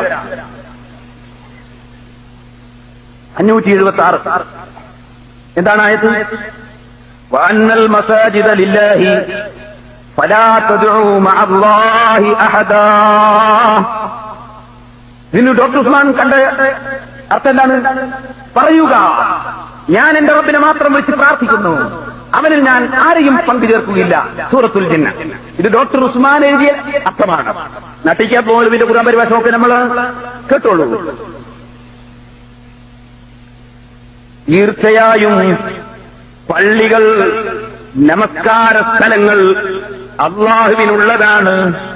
അപ്പോൾ അതിൽ നിങ്ങൾ യഹൂദി നസാറാക്കൾ തങ്ങളുടെ ദേവാലയങ്ങളിൽ പ്രവേശിച്ചാൽ പങ്കുചേർക്കുമ്പോൾ അള്ളാഹുവോടൊപ്പം മറ്റാർക്കും ആരാധന ചെയ്യരുത്. അള്ളാഹുവിനോടൊപ്പം നിങ്ങൾ മറ്റാർക്കും ആരാധന ചെയ്യരുത് എന്നാണ് ആയത്തിനർത്ഥം. ഇതാണ് വിളിച്ച് പ്രാർത്ഥിക്കരുത് എന്ന് അർത്ഥം മാറ്റിയിട്ട് മൗലൈമാരെ ഖുർആൻ പരിഭാഷയിൽ എഴുതിയത്. ഒരു സുന്നി പരിഭാഷ പോലും വായിച്ചു നോക്കാതെ ഡോക്ടർ ഉസ്മാൻ പരസ്യമായി പറയുന്ന സർവ്വ പരിഭാഷയിലുമുള്ളത് ഇങ്ങനെയാണെന്ന്. അയ്യോ ഡോക്ടറെ, നിങ്ങളെ വഞ്ചിക്കപ്പെട്ടുപോയി, നിങ്ങളെ വഞ്ചിക്കപ്പെട്ടുപോയി. നിങ്ങൾ സന്മാർഗത്തിലേക്ക് വരൂ. ഇനി ഞാൻ പറയട്ടെ, എന്നാൽ ഇത് ടി കെ അബ്ദുള്ള മൗലവിയുടെ വകയിൽ അദ്ദേഹം സ്വന്തം പറഞ്ഞതാണോ? ഒരിക്കലുമല്ല.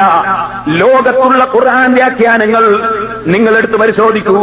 ലോകത്തുള്ള സർവ്വ തഫ്സീറിന്റെ ഗ്രന്ഥങ്ങളിലും ഈ ആയത്തിനർത്ഥം പറഞ്ഞത് അങ്ങനെ തന്നെയാണ്. നിങ്ങൾ തഫ്സീറുകൾ എടുത്തു നോക്കൂ സഹോദരന്മാരെ. ഞാൻ പേജ് നമ്പർ അടക്കം വായിച്ചു പറയുന്നു. ഈ ആയത്ത് നോക്കിക്കോ. റാസിയുടെ 3-ാം വാല്യം 143, ഖുർത്തുബി 19-15, ഇബ്നു കസീർ 4-432, ബഹറുൽ മുഹീത്ത് 8-382, റൂഹുൽ മആനി 15-113, ജാമിഉൽ ബയാൻ 14-116, ഹാശിയത്ത് ശിഹാബ് 8-289, റൂഹുൽ ബയാൻ 10-197, ഫത്ഹുൽ ഖദീർ 5-386, തഫ്സീറുൻ നബവി 2-406, സാദുൽ മസീർ 8-108, ഐസറുൽ തഫാസിർ 5-483, അർദുറുൽ മൻസൂർ 6-304. ഇതൊക്കെയും ഞാൻ പറഞ്ഞത് തഫ്സീറിന്റെ ഗ്രന്ഥങ്ങളാണ്. ഈ തഫ്സീറുകളൊക്കെ നിങ്ങൾ എടുത്തു നോക്കൂ. എന്താണ് അവിടെ അർത്ഥം? ലാ തദൂ വൈലാ തഅബുദൂ, നിങ്ങൾ ആരാധിക്കരുത്. നിങ്ങൾ ലാ തുനാദൂ, നിങ്ങൾ വിളിക്കരുത് എന്നല്ല. നിങ്ങൾ ലാ തസ്തഗീസൂ, നിങ്ങൾ സഹായം ചോദിക്കരുത് എന്നല്ല. പിന്നെ എന്താണ് അവിടെ അർത്ഥമുള്ളത്? നിങ്ങൾ അല്ലാത്തവർക്ക് ആരാധിക്കരുത്. ആരാധിക്കരുത് എന്ന അർത്ഥം മാറ്റിയിട്ടാണ് വിളിച്ചു ചോദിക്കരുത്, വിളിച്ച് പ്രാർത്ഥിക്കരുത് എന്ന് നിങ്ങളെ മൗലവിമാർ ലോകത്തുള്ള സർവ്വ തഫ്സീറുകളെയും ഒരു ഭാഗത്ത് വലിച്ചെറിഞ്ഞുകൊണ്ട്, ലോകത്തുള്ള സർവ്വ ഖുർആൻ വ്യാഖ്യാനങ്ങളെയും വലിച്ചെറിഞ്ഞുകൊണ്ട് മൗലവിമാര് സ്വന്തം വകയിൽ മുസ്ലിമീങ്ങളെ കാഫറാക്കാൻ വേണ്ടി അർത്ഥമൊന്ന് മാറ്റി. അത് കണ്ടിട്ട് ഡോക്ടർ ഉസ്മാൻ പഴിച്ചു. നിങ്ങളാണോ ഉത്തരവാദി? ഞങ്ങളാണോ ഉത്തരവാദി? എന്തുകൊണ്ട് നിങ്ങൾ സുന്നി പണ്ഡിതന്മാരുമായി ബന്ധപ്പെട്ടില്ല? അല്ലാഹു നിങ്ങൾക്ക് സന്മാർഗം കാണിച്ചു തരട്ടെ. സഹോദരന്മാരെ, എന്തിനു പറയണം? ഖുർആൻ അറിയുമെങ്കിൽ എത്ര പെട്ടെന്ന് മനസ്സിലാകും അത്. അതിന്റെ തൊട്ടടുത്ത് തന്നെ ഇല്ലേ,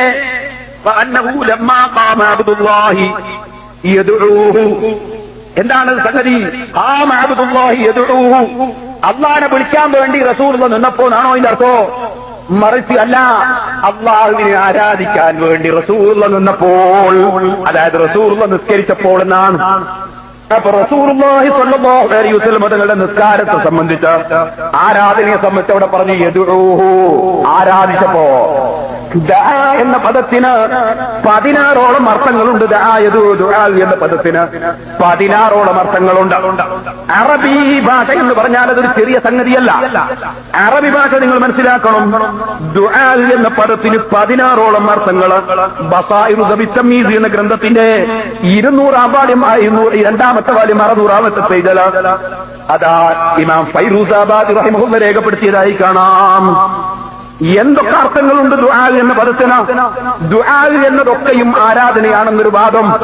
അദ്ദുആ ഹുവൽ ഇബാദ എന്നൊരു ഹദീസ് ഉദ്ധരിച്ചിട്ട് ഇവർ എങ്ങനെയാണ് പറയുന്നത്? അദ്ദുആ ഹുവൽ ഇബാദ എന്ന് റസൂലുള്ള ദുആന്റെ താരീഫ് പറഞ്ഞതാണോ? റസൂലുള്ളാഹ്ക്ക് പണി ഓരോ വാചകത്തിന്റെയും താരീഫ് പറയലാണോ? റസൂലുള്ള നിർവചനം പറയുന്ന താരീഫാത്തുണ്ടാകുന്ന ദുർജാനിയാണോ റസൂലുള്ള? അദ്ദുആ ഹുവൽ ഇബാദ എന്നതിനർത്ഥം ദുആന്റെ നിർവചനം ഇന്നതാണ് എന്നതല്ല. മറിച്ച് മുഅ്മിനീങ്ങൾ അല്ലാഹുവിനോട് ചെയ്യുന്ന ദുആ, അത് അല്ലാഹുവിന് ഇബാദത്താണ്, അതിന് ആഖിറത്തിൽ കൂലി കിട്ടുമെന്നാണ് അതിനർത്ഥം. മുഅ്മിനീങ്ങൾ അല്ലാഹുവിനോട് ചെയ്യുന്ന ദുആ ഹുവൽ ഇബാദത്തു, അത് അല്ലാഹുവിന് ഇബാദത്താണ്, അതിന് അല്ലാഹുവിൽ വെച്ച് പ്രതിഫലം കിട്ടുമെന്നാണ് ആ ഹദീസിന്റെ അർത്ഥം. അല്ലാതെ ലോകത്തുള്ള സർവ്വ ദുആകളും ആരാധനയാണ് എന്നല്ല. അങ്ങനെയാണെങ്കിൽ നോക്കൂ, അങ്ങനെയാണെങ്കിൽ അള്ളാഹു ശിർക്ക് ചെയ്തു എന്ന് പറയേണ്ടി വരും, റസൂലുള്ള ശിർക്ക് ചെയ്തു എന്ന് പറയേണ്ടി വരും, ലോകത്തുള്ള സർവ്വ ആളുകളും അള്ളാഹ്ക്ക് ശിർക്ക് ചെയ്തു എന്ന് പറയേണ്ടി വരും. കേട്ടോ ആയത്ത് നോക്ക്, ഞാൻ വെറുതെ പറയല്ല. അള്ളാഹ് പറയുന്ന നബിയെ തങ്ങൾ പറയൂ, വരുവീൻ, യഹൂദികളെ വരുവീൻ, മുജാഹിദ് മൗലവിയുടെ അർത്ഥപ്രകാരം എന്തായി? നമ്മളെ മക്കൾക്കും നിങ്ങളെ മക്കൾക്കും നമുക്ക് ആരാധിക്കാം എന്നാണോ അർത്ഥം? അവിടെ നിങ്ങളെ മക്കളെയും നമ്മളെ മക്കളെയും നമ്മളെ ആശയ പ്രചരണത്തിന്റെ സഹായത്തിന് വിളിക്കാം എന്നാണ്. അവിടെ അഭിനാക്കും. എന്തിന്? അവിടെ മുബാഹര നടത്താനാണ്. ആശയ പ്രചരണ രംഗത്തേക്ക് നമ്മുടെ നിങ്ങളെ മക്കളെയും നമ്മളെ മക്കളെയും, നിങ്ങളെ സഹായത്തിന് നിങ്ങളെ മക്കളെയും നമ്മളെ സഹായത്തിന് നമ്മളെ മക്കളെയും വിളിക്കാം എന്നാണ്. അവിടെ ദുആ തന്നെ ആരാധനയാണെന്ന് പറഞ്ഞാൽ റസൂലുള്ളാഹി ഞാൻ എന്റെ മക്കൾ ആരാധിക്കാണെന്നാണോ പറയുന്നത്? ഇനിയും നിങ്ങൾ നോക്കണോ, ബഹുമാനപ്പെട്ട മൂസാ നബി അലൈഹിസ്സലാമിനോട് യൂസഫ് അലൈഹിസ്സലാമിന്റെ മകൾ എന്ന് പറയുന്ന നിങ്ങളെ എന്റെ ബാപ്പ വിളിക്കുന്നു, ബാപ്പ ദുആ ചെയ്യുന്നു, അതിനർത്ഥം ആരാധിക്കുന്നു എന്നാണോ? അപ്പൊ ദുആ എന്ന പദത്തിന് എത്രയോ അർത്ഥങ്ങളുണ്ട്. ഇനിയും നിങ്ങൾ നോക്കണോ, യുദ്ധത്തിൽ അല്ലാഹുവിന്റെ റസൂലിനെ സഹായിക്കാൻ വേണ്ടി, യുദ്ധത്തിൽ റസൂലുള്ളാഹിനെ സഹായിക്കാൻ വേണ്ടി റസൂലുള്ള സഹാബത്തിനെ വിളിക്കുന്ന ആ സഹായത്തിന് വിളിച്ചതിനെ സംബന്ധിച്ച് അല്ലാഹ് പറയുന്നു, യൗമ യദ്ഉ വറസൂലു യദ്ഉക്കും. അതുപോലെ ഈമാനിലേക്ക് വന്നുകൊണ്ട് റസൂലുള്ളാഹിന്റെ ആശയ പ്രചരണത്തിന് വേണ്ടി സഹായിക്കാൻ റസൂലുള്ള ജനങ്ങളെ ക്ഷണിക്കുന്നു. എങ്ങനെ റസൂലുള്ള അതിന് വിളിച്ചതിനെ സംബന്ധിച്ച് അല്ലാഹു പറഞ്ഞു, വറസൂലു യദ്ഉക്കും ലിതുമിനു ബിറബ്ബിക്കും. ഇങ്ങനെ ദഅയതു എന്ന പദം ആരാധനയല്ലാത്ത എത്ര അർത്ഥത്തിന് ഖുർആനിൽ വന്നിട്ടുണ്ട്. പക്ഷേ പരിശുദ്ധ ഖുർആൻ ദുർവ്യാഖ്യാനം ചെയ്തുകൊണ്ട് മുസ്ലിം സമൂഹത്തെ മുഴുവനും ഇക്കാര്യം പറഞ്ഞിട്ട് കാഫിറാക്കുകയല്ലേ, ശിർക്ക് ചെയ്തവരാക്കി ചിത്രീകരിക്കുകയല്ലേ ഇവർ ചെയ്തിട്ടുള്ളത്. ഇനി സഹോദരന്മാരെ, ഞാൻ നിങ്ങളോട് പറയട്ടെ, ബഹുമാനപ്പെട്ട അഷ്റഫുൽ ഖൽഖ് മുഹമ്മദുർ റസൂലുള്ളാഹി സ്വല്ലല്ലാഹു അലൈഹി വസല്ലം തങ്ങളെ വിളിച്ചേ പറ്റൂ. ഇസ്ലാം എന്താണെന്ന് നിങ്ങൾ ഗ്രഹിക്കണം, ഖുർആനിന്റെ ആശയം എന്താണെന്ന് ഗ്രഹിക്കണം. റസൂലുള്ളാഹിനെ വിളിച്ചേ പറ്റൂ. അങ്ങനെ റസൂലുള്ളാനെ വിളിക്കുന്നവൻ മുഅ്മിനാണ്, റസൂലുള്ളാനെ വിളിക്കാൻ കൂട്ടാക്കാത്തവൻ മുഅ്മിനല്ല. ഖുർആൻ അങ്ങനെയാണ് പഠിപ്പിച്ചത്. സഹോദരന്മാരെ, സഹോദരിമാരെന്ന് ഞാൻ പറഞ്ഞത് എന്റെ സദസ്സിൽ സഹോദരിമാരുള്ളത് കൊണ്ടല്ല. പാവപ്പെട്ട എന്റെ കേസറ്റ് കേൾക്കുമ്പോൾ ഈ മുജാഹിദിൽ പെട്ടുപോയ കുറെ സ്ത്രീകളുണ്ടല്ലോ, അവരും ചിന്തിക്കണം. അതിനുവേണ്ടി ഞാൻ പറയുന്നത്, നിങ്ങൾ നോക്കൂ, ഞാൻ പറയുന്ന ആയത്തുകൾ പരിശുദ്ധ ഖുർആനിലുണ്ടോ ഇല്ലേ? നിങ്ങളൊന്ന് നിഷ്പക്ഷമായി ചിന്തിക്കൂ. മഹാനായ അഷ്റഫുൽ ഖൽഖ് മുഹമ്മദുർ റസൂലുള്ളാഹി സ്വല്ലല്ലാഹു അലൈഹി വസല്ലമ തങ്ങളെ ശുപാർശക്ക് വിളിക്കുന്നവരാണ് നമ്മൾ. ഔലിയാക്കളെ ശുപാർശക്ക് വിളിക്കുന്നവരാണ് നമ്മൾ. അത് വിളിക്കുന്നത് കൊണ്ടാണല്ലോ നമ്മൾ ശിർക്കിന്റെ മുശ്രിക്കായി പോയി എന്ന് പറഞ്ഞത്. ഞാൻ പറയട്ടെ, റസൂലുള്ള ശുപാർശക്കാരനാണ്. റസൂലുള്ള ശുപാർശക്കാരനാണെന്ന് വിശ്വസിക്കാത്തവൻ ഖുർആനിന്റെ വിരോധിയാണ്, ഇസ്ലാമിന്റെ വിരോധിയാണ്. എന്താണ് തെളിവ് എന്ന് ഞാൻ പറയാം. നിങ്ങളൊന്ന് ആദ്യം ചിന്തിക്കൂ. വരൂ, നിങ്ങൾ എന്റെ കൂടെ മദീനയിലേക്ക് വരൂ. നിങ്ങൾ എന്റെ കൂടെ മദീനയിലേക്ക് വരൂ. മദീനയിൽ ചെന്നാൽ അല്ലാഹുവിന്റെ റസൂലിന്റെ റൗളാ ശരീഫിന്റെ പിന്നിൽ ബഹുമാനപ്പെട്ട ഫാത്തിമത്തു സഹ്റ റളിയല്ലാഹു അൻഹയുടെ റൂം നിങ്ങൾക്ക് കാണാം. ബഹുമാനപ്പെട്ട ഫാത്തിമ റളിയല്ലാഹു അൻഹയുടെ റൂം ഹുജറത്ത് ഫാത്തിമ. എല്ലാവരോടും ഇരുന്നോളൂ, ആരും എഴുന്നേൽക്കണ്ട. ബഹുമാനപ്പെട്ട തങ്ങളവർക്ക് പ്രായമുള്ള കാലം, അതും പ്രായമുള്ള കാലം. അല്ലാഹു അവർക്ക് ഒരുപാട് കാലം നമുക്ക് നേതൃത്വം നൽകാൻ വേണ്ടി ആഫിയത്തും അതുപോലെ ദീർഘായുസ്സും നൽകുമാറാകട്ടെ. അവരുടെ തണലിൽ ഒരുപാട് കാലം സുബത്തിമാത്തിന് ഖിദ്മത്ത് ചെയ്യാൻ അല്ലാഹു നമുക്ക് തൗഫീഖ് നൽകട്ടെ. അവർ ക്ഷീണം കൊണ്ട് അവർ ശ്രമിക്കാൻ വേണ്ടിയും അതുപോലെ നിസ്കരിക്കാനും മറ്റൊക്കെ പോവാണ്. നിങ്ങളൊക്കെ അവിടെ തന്നെ ഇരുന്നാൽ മതി. ആരും കയ്യൊന്നും പിടിക്കണ്ട, അവർ ബുദ്ധിമുട്ടിക്കണ്ട. നിങ്ങൾ പ്രസംഗം കേട്ടോ, അവർക്ക് പൊരുത്തം നിങ്ങൾ ഈ പ്രസംഗം കേൾക്കണം. നിങ്ങൾ നോക്കൂ, അവരുടെ കൽപ്പന പ്രകാരമാണ് ഞാൻ പ്രസംഗിക്കുന്നത്. നിങ്ങൾ നോക്കൂ, ഇവിടെ അല്ലാഹുവിന്റെ റസൂലിന്റെ ജാറം, റസൂലുള്ളാഹിന്റെ ജാറം സുന്നിക്ക് കേരളത്തിൽ മാത്രമല്ല. അയ്യോ എന്റെ മുജാഹിദിന്റെ സുഹൃത്തുക്കളെ, വിനയപൂർവ്വം നിങ്ങളോട് ഞാൻ പറയുന്നു, നിങ്ങൾ മർക്കടമുഷ്ടി ഒന്നൊഴിവാക്കൂ. നിങ്ങൾ ഇത് ദീനാണെന്ന് വെച്ച് ചിന്തിക്കൂ. ആഖിറത്തിലൊരു ജീവിതമുണ്ടെന്ന് മനസ്സിലാക്കി ചിന്തിക്കൂ. ഞങ്ങൾ കള്ളം പറയുന്നവരല്ല, ഞങ്ങൾക്കതുകൊണ്ടൊരു കാര്യവുമില്ല. നിങ്ങളോട് ഞാൻ പറയുന്നു, നിങ്ങൾ ചിന്തിക്കുക. അല്ലാഹുവിന്റെ റസൂലിന് പടുകൂറ്റൻ ജാറമുണ്ട്. റസൂലുള്ളാഹിന്റെ പ്രിയപ്പെട്ട രണ്ട് സഹാബികളായ സിദ്ദീഖ് റളിയല്ലാഹു അൻഹുവിനും ഉമർ ഇബ്നുൽ ഖത്താബ് റളിയല്ലാഹു അൻഹുവിനും പടുകൂറ്റൻ ജാറമുണ്ട്. ആ ജാറത്തിന്റെ മേലെ പച്ചക്കുബ്ബയുണ്ട്, അതിന് മിനാരമുണ്ട്. നിങ്ങൾക്കതിന്റെ ഫോട്ടോ കാണണോ? ഞങ്ങളുടെ സമസ്ത കേരള ജമിയത്തുൽ ഉലമയുടെ സുന്നി യുവജന സംഘത്തിന്റെ കൊടിയുടെ മേലെയുണ്ട്. അയ്യോ എന്റെ മുജാഹിദ് സുഹൃത്തുക്കളെ, ഒരുപക്ഷേ നിങ്ങളെ മൗലവിമാര് പറഞ്ഞേക്കും അവര് പണ്ടേ ശിർക്കിന്റെ ആളുകളാണ്, അവരതുകൊണ്ട് തന്നെ ജാറത്തിന്റെ ഫോട്ടോ കൊടിന്റെ മേലെ കൊടുത്തതാണ് എന്ന് പറഞ്ഞേക്കും. നിങ്ങൾ തെറ്റിപ്പോകല്ല. നിങ്ങൾ ഞങ്ങളെ സമീപിക്കൂ, നിങ്ങൾ നോക്കൂ. ഇതെന്താണ്? ഇത് മുജാഹിദിന്റെ മുഖപത്രമായ അൽമനാറാണ്. 1984 ജൂൺ മാസത്തെ അൽമനാറാണ്. ഈ അൽമനാറിന്റെ കവർ ചിത്രം നോക്കൂ നിങ്ങൾ. എന്താണിത്? ഇത് കഅബ ശരീഫിന്റെ ചിത്രമാണ്. ഇതിന്റെ നേരെ മേലെയുള്ളത് എന്താണ്? ഇത് റസൂലുള്ളാഹിന്റെ ജാറത്തിന്റെ ചിത്രമാണ്. ഒരു ഭാഗത്ത് കഅബയുടെ ചിത്രം, അതിന്റെ നേരെ ഇപ്പുറത്ത് കഅബ റസൂലുള്ളാഹിന്റെ ജാറത്തിന്റെ ചിത്രം. പച്ചക്കുബ്ബയുണ്ട്, വളരെ ഉയർന്ന മിനാരമുണ്ട്. സഹോദരന്മാരെ, മദീനയിൽ ഇന്നുമുണ്ട്. നിങ്ങൾ ചിന്തിക്കണം. ഇവിടെ ഒരു മൗലവി കടവത്തൂർക്കാരൻ മൗലവി പ്രസംഗിക്കുന്നു, ജാറൂസത്തെ ഈ അടുത്താണ് കൂടിയതെന്ന്. അതെന്റെ ചിലപ്പോ മൗലവിമാര് പറയും മുസ്ലിയാമാർക്ക് ബാറ്റിന് വേണ്ടിയാണ്. സഹോദരന്മാരെ, ഞാനതിപ്പോൾ പറയുന്നില്ല. നിങ്ങൾ ഞങ്ങൾ എത്ര ചീത്ത പറഞ്ഞാലും ഞങ്ങൾക്ക് വിരോധമില്ല. പക്ഷേ നിങ്ങൾ മൂസാ നബിയെ മോശ എന്ന് വിളിക്കരുത്, നിങ്ങൾ ഈസാ നബിയെ യേശു എന്ന് വിളിക്കരുത്. ഞങ്ങളെ നിങ്ങൾക്ക് കഴിയും പോലെ ചീത്ത പറഞ്ഞു. പക്ഷേ ഞങ്ങൾക്കൊരു വേദനയേ ഉള്ളൂ. ഞങ്ങളെ മറ്റ് സുന്നികൾ ചീത്ത പറഞ്ഞാൽ ഞങ്ങൾക്ക് അവരെ നിസ്കാരം കിട്ടും. നിങ്ങൾ ചീത്ത പറഞ്ഞാൽ നീയത്തില്ലാത്ത നിസ്കാരമായതുകൊണ്ട് നിങ്ങൾക്ക് കിട്ടില്ലല്ലോ. ഈ ഒരു വേദന മാത്രമേ ഞങ്ങൾക്കുള്ളൂ. ഞാൻ നിങ്ങളോട് പറയട്ടെ, നിങ്ങൾ ചിന്തിക്കുക. എന്തേ?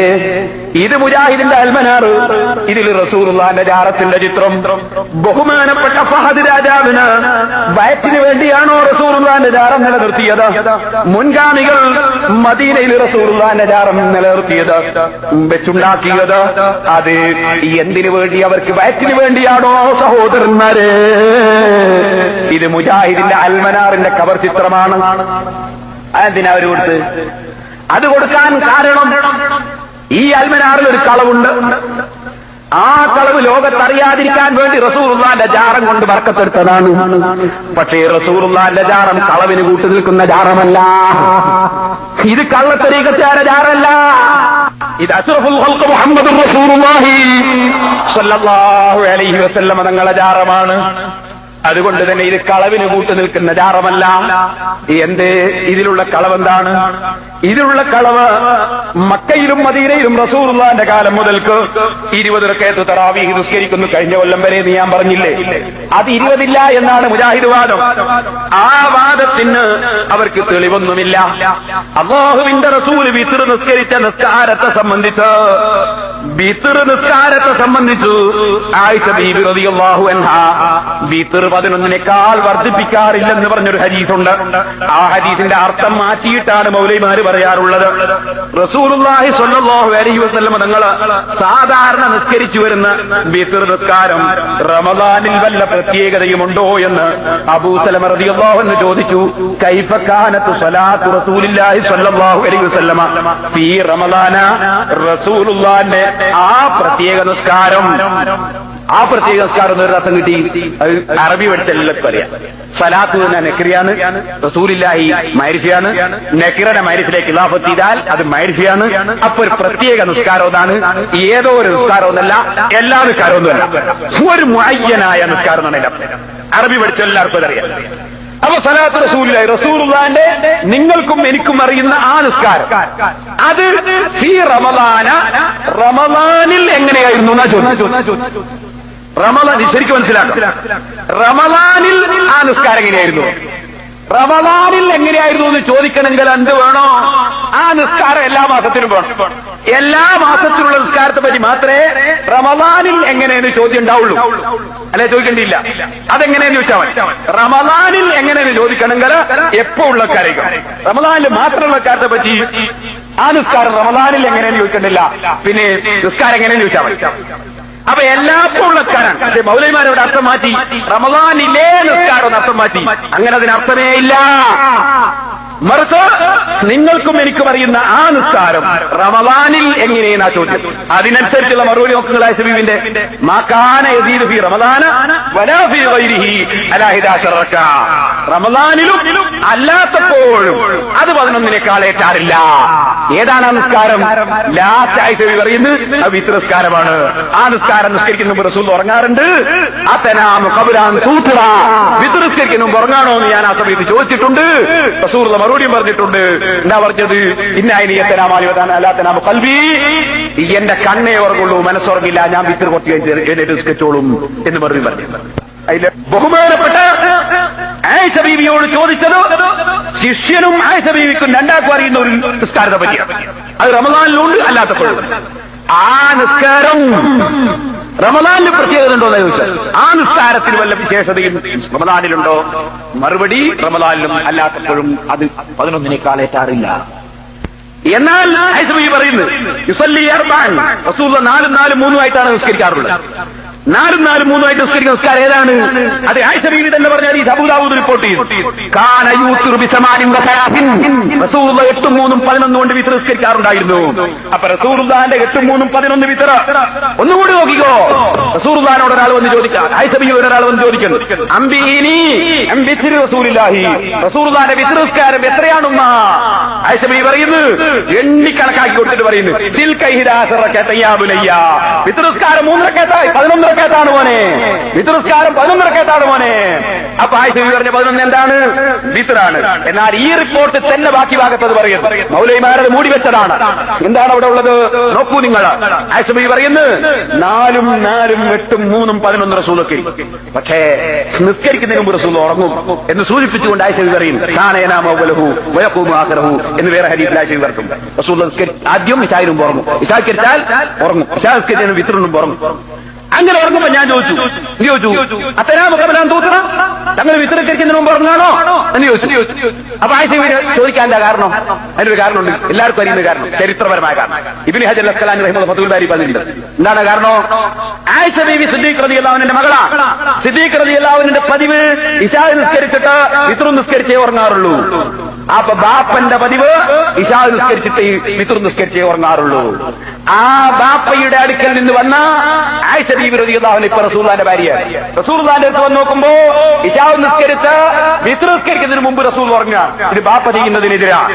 സാധാരണയായി ഏതൊരു പെൺകുട്ടിയും ബാപ്പ ചെയ്യുന്നതിനെതിരെ ഭർത്താവ് ചെയ്യുന്നത് കണ്ടാൽ, പ്രത്യേകിച്ചും ബാപ്പ ശിഷ്യനും ഭർത്താവ് ഗുരുനാഥനുമാകുമ്പോൾ പ്രത്യേകിച്ചും ഏതൊരു പെൺകുട്ടിയും ചോദിക്കും, അല്ല ഇതെന്താണ് പൊരേന്ന് ബാപ്പ ഇങ്ങനല്ലല്ലോ, ബാപ്പ നിങ്ങളെന്നാലും കിതാബ് ഓതിയത്, എന്നിട്ട് ബാപ്പ ഇശാക്കെത്തിട്ട് വിത്ത് നിസ്കരിച്ചേ ഓർക്കുള്ളൂ, നിങ്ങൾ എന്തേ ഇശാക്കെത്തിട്ട് നിസ്കരിക്കാതെ ഓർക്കുന്നു? ഇതാണ് ആയിഷ ബീവിയുടെ സംശയം.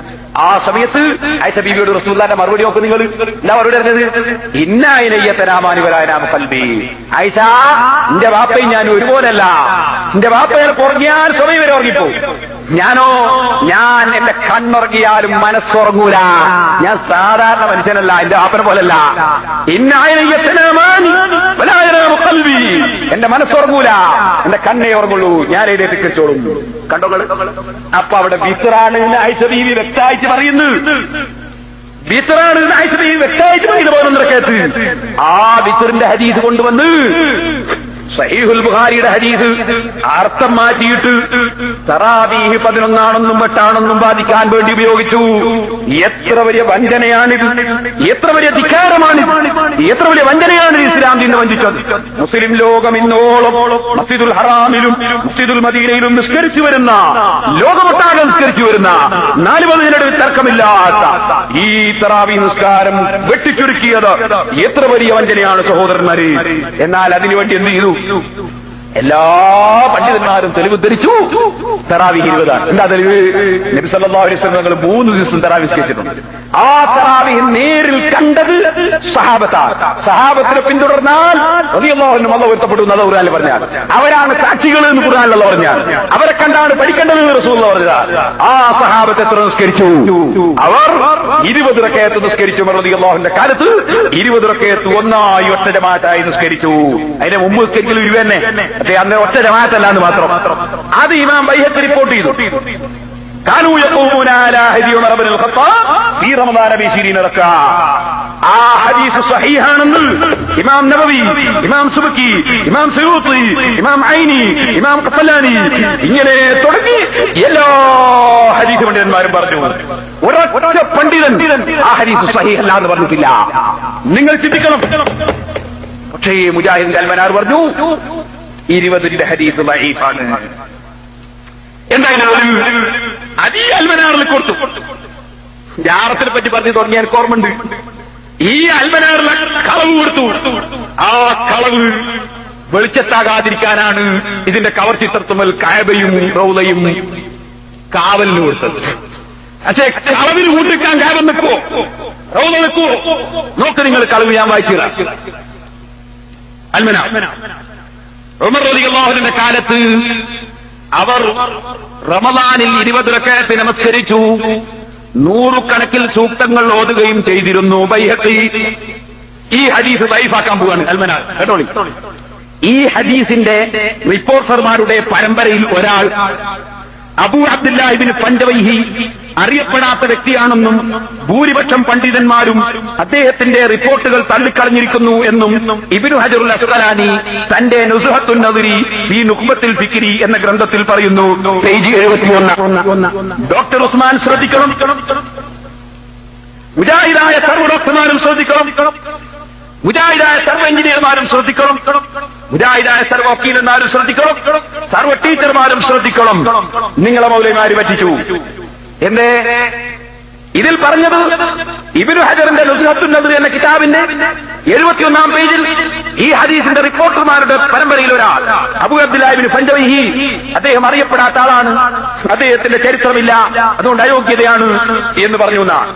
ഞാൻ പറയട്ടെ അൽമനാറിൽ പറഞ്ഞ കിതാബിന്റെ പേജ് നമ്പർ കൊടുത്തുകൊണ്ട് മുജാഹിദിന്റെ മുഖോത്തമായ അൽമനാറിൽ പറഞ്ഞ ഈ കിതാബിന്റെ 1-ാം പേജ് മുതൽ അവസാനത്തെ പേജ് വരെ ഒരൊറ്റ പേജിലും അങ്ങനെ ഇല്ല. അതിലില്ല എന്ന് പറയുമ്പോൾ ചിലപ്പോൾ തോന്നും എന്നാ കിതാബിന്റെ പേര് തെറ്റിപ്പോയതായിരിക്കും. അല്ല, ഇബ്നു ഹജറിന്റെ ഒരൊറ്റ കിതാബിലും അങ്ങനെയില്ല.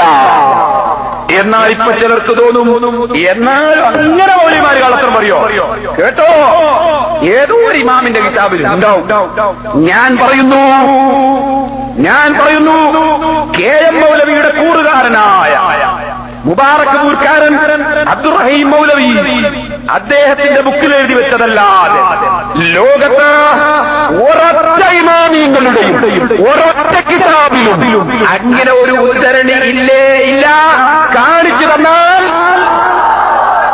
കാണിച്ചു തന്നാൽ അടുത്ത റമളാനിൽ കുറ്റ്യാടി സിറാജുൽ ഹുദയിൽ തറാവീഹ് കേട്ടാണ്. ലോകത്തൊരു ഇമാമിന്റെ കിതാബ് കാണിച്ചു, ഏതോ മുജാഹിദിന്റെ കിതാബ് കാണിച്ചാൽ പോരാ. പേജ് നമ്പറും കൊടുത്തിട്ട് ഇമാമിങ്ങളെ കിതാബിന്റെ പേരിൽ പേജ് നമ്പർ കൊടുത്തിട്ട് വഞ്ചന. ഈ വഞ്ചന ജനങ്ങൾക്ക് ചൂണ്ടിക്കാണിക്കണ്ടേ? പടച്ചറബിന്റെ അടുക്കൽ ഞങ്ങളെ ചോദ്യം ചെയ്യില്ലേ? സഹോദരന്മാരെ ചിന്തിക്കണം. ആഖിറത്തിൽ വിശ്വാസമില്ലാത്ത പ്രവർത്തനം ഇവിടെ മുജാഹിദ് മൗലവിമാരെ നടത്തുന്നത്. നിങ്ങൾ നോക്കൂ, ഈ കളവ് വെളിച്ചത്താകാതിരിക്കാനാണ് റസൂലുള്ളാഹിന്റെ ജാറത്തിന്റെ ചിത്രം കൊടുത്തു നോക്കിയത്. പക്ഷേ വെളിച്ചത്തായി പോയി. റസൂലുള്ളാഹിയുണ്ടോ കളവിൽ പിന്തുണക്കുന്നു? ഇരിക്കട്ടെ, ഞാൻ പറഞ്ഞു വന്നതാ, ഈ റസൂലുള്ളാഹിന്റെ ജാറ പോരാ. റസൂലുള്ളാഹിനെ വിളിക്കേണ്ടതാ പറയാൻ പോകുന്നത്, അത് പറയുന്നേ ഉള്ളൂ. ഇതെന്താണ്? ഇത് സൗദി അറേബ്യയിൽ നിന്ന് പുറത്തിറങ്ങുന്ന അൽ മുസ്ലിമൂൻ പത്രം, 1997 സെപ്റ്റംബർ 26. ഇത് കണ്ടോ നിങ്ങൾ? റസൂലുള്ളാഹിന്റെ ജാറത്തിന്റെ ചിത്രം, എന്നിട്ടൊരു ലേഖനം. ആരുടേത്? അരലേഖനം പേരോടിന്റെ അല്ല, പട്ടുവത്തിന്റെ അല്ല. മുശാഹദാത്തും ഫിൽ ഹുജ്റത്തിൻ നബവിയ്യത്തി ശരീഫ, റസൂലുള്ളാഹിന്റെ റൗദ ശരീഫിന്റെ ഉള്ളിലുള്ള കാഴ്ചകൾ എന്ന് പറഞ്ഞിട്ട് ഉമർ ഇബ്നു മെഹ്സനിൽ മിദ്വാഹി എന്ന് പറയുന്ന ഒരു അറബി പണ്ഡിതന്റെ ലേഖനം സൗദി അറേബ്യയിൽ പുറത്തിറങ്ങുന്ന അൽ മുസ്ലിമൂൻ പത്രം. ഈ ലേഖനത്തിൽ അദ്ദേഹം പറയുന്നു, ഞാൻ റസൂലുള്ളാഹി സ്വല്ലല്ലാഹു അലൈഹി വസല്ലമ തങ്ങളുടെ റൗദ ശരീഫ് കാണാൻ പോയത് നേരിൽ കണ്ടുകൊണ്ട് വിവരം പറയാനാണ്. ആരോ പറഞ്ഞു തന്നത് പകർത്താനല്ല. എന്നിട്ട് അയാൾ പറഞ്ഞു, ലാകിന്നി ജീതു ലിഅഖിഫ ബിനഫ്സി അലാ ദാലിക് ഫവല്ലാഹി മാ മലൽതു ഐനി ഖത്തു മിനൽ ഹുജ്റത്തി ശരീഫത്തി ഖബ്ല അൽ-യൗം വമാ അറഫ്തു ഖബ്ല അൽ-യൗം അന്നം ബിഹാദിഹിൽ കിസ്വത്തിൽ ഖബ്റാ. റസൂലുള്ളാഹിന്റെ ജാറത്തിനടുക്കൽ ഞാൻ ചെന്ന് നോക്കുമ്പോ റസൂലുള്ളാഹിന്റെ ഖബറിങ്കൽ അതാ പച്ചപ്പട്ടുകൊണ്ട് റസൂലുള്ളാഹിന്റെ ഖബറിന്റെ അടുക്കൽ പച്ചപ്പട്ടിന്റെ വിരി കാണുന്നു. ഓരാ അദ്ദേഹം പറയുന്നത്, റഅയ്തുൽ കിസ്വത, ഈ പച്ചപ്പട്ടിനെ ഞാൻ കണ്ടു. തഹഫു ഖബ്റൻ നബി സ്വല്ലല്ലാഹു അലൈഹി വസല്ലമ വസാഹിബൈഹി ഫീ ബൈതി ഉമ്മുൽ മുഅ്മിനീൻ ആയിഷ. ആയിഷ ബീവി റളിയല്ലാഹു അൻഹയുടെ റൂമിൽ കിടക്കുന്ന റസൂലുള്ളാഹിന്റെ ഖബറും സിദ്ദീഖുൽ അക്ബറിന്റെ ഖബറും ഉമർ ഇബ്നുൽ ഖത്താബിന്റെ ഖബറും പച്ചപ്പട്ടുകൊണ്ട് ജാറം മൂടിയതായി പൊതിഞ്ഞതായി ഞാൻ കണ്ടു. പോരാ, ഇനിയും നിങ്ങൾ കേൾക്കൂ. അദ്ദേഹം പിന്നെയും വിവരിക്കുന്നു ഈ പട്ട്. അദ്ദേഹം വീണ്ടും വിവരിച്ചുകൊണ്ട് പറയുകയാണ്, ഈ പച്ചപ്പട്ട് അഷ്റഫുൽ ഖൽഖ് സ്വല്ലല്ലാഹു അലൈഹി വസല്ലമ തങ്ങളുടെ ഖബറിൽ ഈ പച്ചപ്പട്ട് കൊണ്ട് മൂടിയിട്ടുണ്ട് എന്നതിന്റെ പുറമെ വസാഹത്തു ഖനാദീല മുഅല്ലഖതൻ ബിസഖ്ഫിൽ ഹുജ്റത്തിൻ നബവിയ്യ, റസൂലുള്ളാഹിന്റെ റൗദ ശരീഫില് ഖബറില് മേലെ വിളക്കുകൾ തൂക്കിയിട്ടതായി ഞാൻ കണ്ടു. റഅയ്തു മിസ്ലഹാ ഫീ ജൗഫിൽ കഅബത്തിൽ മുശറഫ, അതുപോലെ കഅബത്തിന്റെ ഉള്ളിലും വിളക്ക് തൂക്കിയിട്ടത് ഞാൻ കണ്ടിട്ടുണ്ട്.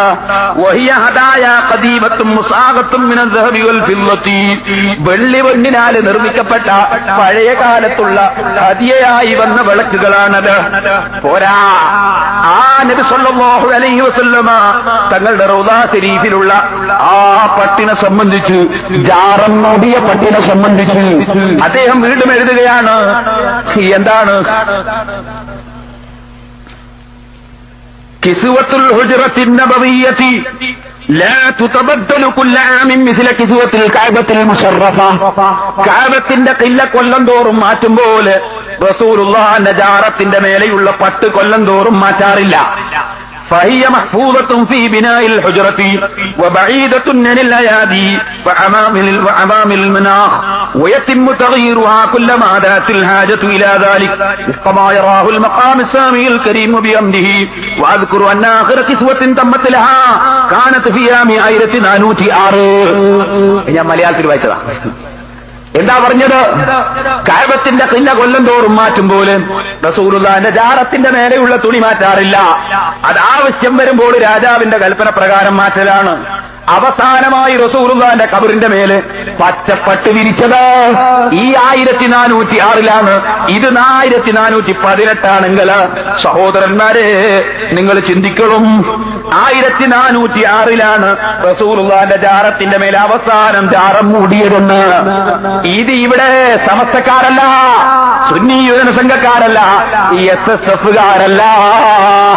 സൗദി അറേബ്യയിൽ നിന്ന് പുറത്തിറങ്ങുന്ന അൽ മുസ്ലിമൂൻ പത്രം കൊടുത്തിട്ട് റസൂലുള്ളാഹിന്റെ ഖബറിൽ ജാറം മൂടിക്കൊണ്ടുള്ള ആ ഉയർന്നു നിൽക്കുന്ന, അഥവാ ഖബറിന്റെ മേൽഭാഗത്ത് പെരിങ്ങത്തൂർ അരിയിൽ കൂഫിതങ്ങളെ മഖ്ബറയിലുള്ളതുപോലെ ഖബറിന്റെ 4 ഭാഗത്ത് ഗ്രിൽസ് വെച്ച് അതിന്റെ മേലെ കൂട് വെച്ചിട്ട് അതിന്റെ മേലെ ഖബറിന്റെ മേലെ പട്ട് വിരിച്ച ഫോട്ടോ, റസൂലുള്ളാഹിന്റെ ഖബറിന്റെ ഫോട്ടോ, അതിന്റെ തൊട്ടടുത്തൊരു മെഴുകുതിരി കത്തിച്ചു വെച്ച ഫോട്ടോ, അതിന്റെ നേരെ പിന്നിൽ സിദ്ദീഖ് റളിയല്ലാഹുവിന്റെ ഖബറിന്റെ തലയുടെ ഫോട്ടോ ഉൾക്കൊള്ളിച്ചുകൊണ്ട് ഇറങ്ങിയ പത്രം കേരളത്തിലല്ല, സൗദി അറേബ്യയിൽ. നിങ്ങൾക്കറിയില്ലേ, ബഹുമാനപ്പെട്ട ശൈഖുനാ കാന്തപുരം ഉസ്താദ്, അല്ലാഹു അവർക്ക് ദീർഘായുസ്സും ആഫിയത്തും കൊടുക്കട്ടെ, മഹാനവറുകളെ അറസ്റ്റ് ചെയ്ത നാടല്ലേ സൗദി അറേബ്യ.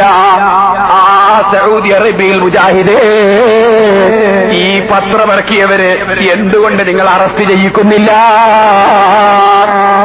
നിങ്ങളിവിടെ ചിന്തിക്കണം, ഇത് കേരളത്തിൽ മാത്രമുള്ളതാണോ? മഹാനായ അഷ്റഫുൽ ഖൽഖ് മുഹമ്മദുർ റസൂലുള്ളാഹി സ്വല്ലല്ലാഹു അലൈഹി വസല്ലം തങ്ങളെ ജാറം പള്ളിയോട് അറ്റാച്ച് ചെയ്തുകൊണ്ട് തന്നെ, മദീനത്തെ പള്ളിയോട് തൊട്ടടുത്തുകൊണ്ട് തന്നെ അതാ നിൽക്കുന്നു. ആ ജാറത്തിന്റെ ഇപ്പുറത്ത് ഫാത്തിമ ബീവിയുടെ റൂം എന്ന പേരിൽ അറിയപ്പെടുന്ന ഒരു റൂമുണ്ട്. ആ റൂമിന്റെ വാതിലിന്റെ ഫോട്ടോ ആണിത്. ഈ വാതിലിന് നിങ്ങൾക്കൊരു വട്ടക്കണ്ണി കാണാം. ആ വട്ടക്കണ്ണിയുടെ മേലെ അതാ ഒരു വരി പദ്യം എഴുതി വെച്ചിരിക്കുന്നു. മുജാഹിദേ, നിനക്ക് കഴിയുമെങ്കിൽ പോയി അതങ്ങ് അയച്ചോളൂ. എന്താണത്?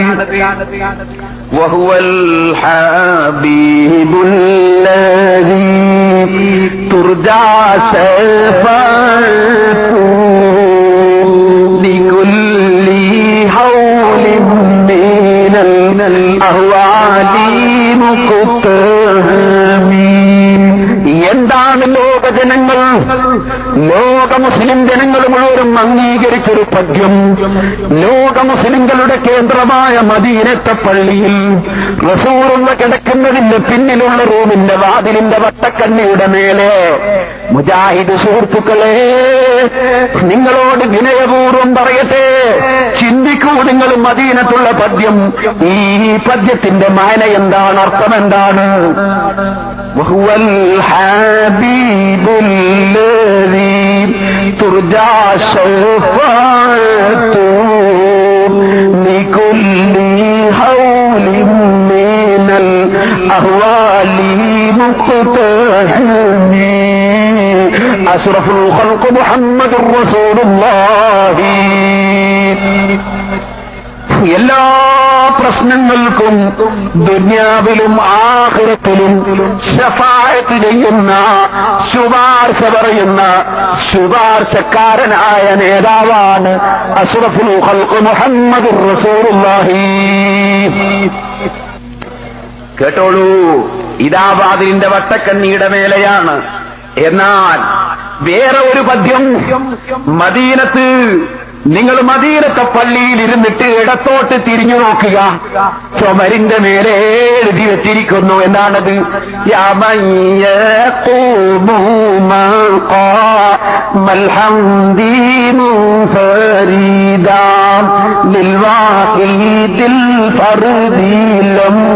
യുലദ് വലം യലിദ് യാ മൻ തഫജ്ജറത്തിൽ അൻഹാറു നാബിയത്തൻ മിൻ സുബൈ ഫറോ വൽ ജൈശ ബിൽ മദദി. നബിയേ, അവിടുത്തെ ശുപാർശ ദുനിയാവിൽ മാത്രമല്ല, ആരും ശുപാർശ തുടങ്ങാൻ ധൈര്യപ്പെടാത്ത സമയം പടച്ച റബ്ബിന്റെ മുമ്പിൽ ഒറ്റയ്ക്ക് നിന്ന് ശുപാർശക്ക് തുടക്കം കുറിക്കുന്ന നേതാവ് തങ്ങളാണ് നബിയേ.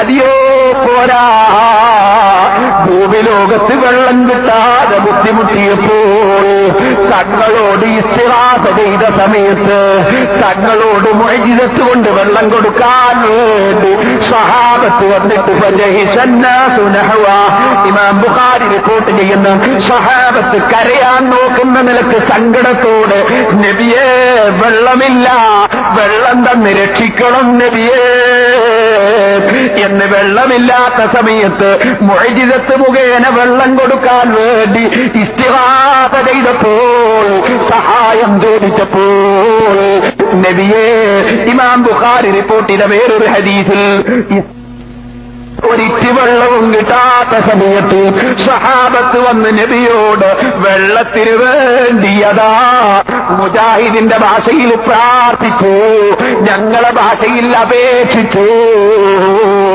അങ്ങനെ എന്തുകൊണ്ട് അപേക്ഷിച്ചു? റസൂലുള്ളാഹിക്ക് ഞങ്ങൾക്കില്ലാത്തൊരു കഴിവുണ്ട്, അത് മുഅ്ജിസത്തിന്റെ കഴിവാണ്. ആ കഴിവ് അല്ലാഹ് കൊടുക്കുന്നതാണ്. ആ കഴിവ് കൊണ്ട് ഞങ്ങൾക്ക് വെള്ളം തരുമെന്ന നിലക്ക് റസൂലുള്ളാഹിനോട് സഹാബത്ത് വന്ന് ആവലാതി ബോധിപ്പിച്ചപ്പോൾ അവിടുന്ന് വെള്ളം മുഅ്ജിസത്ത് കൊണ്ട് കൊടുത്തു. അത് സൂചിപ്പിച്ചുകൊണ്ടാണ് എഴുതി വെച്ചത്, യാ മൻ തഫജ്ജറത്തിൽ അൻഹാറു നാബിയത്തൻ മിൻ സുബൈ ഫറൗ വൽ ജൈശ ബിൽ മദദി. നബിയെ, തങ്ങൾ സഹായിച്ചില്ലേ, സൈന്യത്തെ സഹായിച്ചില്ലേ, കയ്യിന്റെ വിരലിലൂടെ വെള്ളം കൊടുത്ത് സഹായിച്ചില്ലേ? പോരാ, മുസ്ലിം ലോകത്തിന്റെ വിശ്വാസം പഠിക്കണം ഡോക്ടർമാരെ. മുജാഹിദ് ഡോക്ടർമാരോടാണ് പറയുന്നത്. മുജാഹിദ് എഞ്ചിനീയർമാരെ, മുസ്ലിം ലോകത്തിന്റെ കേന്ദ്രമായ മദീനയിൽ പോയി മുസ്ലിം ലോകത്തിന്റെ വിശ്വാസം പഠിക്കണം. നോക്കൂ നിങ്ങൾ, അപ്പുറത്തെ ചുമരിന്റെ മേലെ ഫഹദ് രാജാവിന്റെ ചെലവിൽ ഇന്നും കൊല്ലം തോറും സ്വർണ്ണലിപി കൊണ്ട് എഴുതി വെച്ച ആ എഴുത്ത് പിന്നെയും പിന്നെയും ഭംഗി കൂട്ടുന്നു.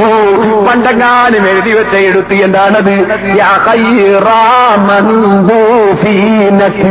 ബിൽഖാഇ യഅ്ദുമുഹു ഫതാബ ബിൽഖീബിഹിം നൽഖാഉ വൽ അൽകമു നഫ്സി ഫീദാഉൽ ലിഖബ്രിൻ അൻത സാകിനുഹു فيه العفاف وفيه الجود والكرم.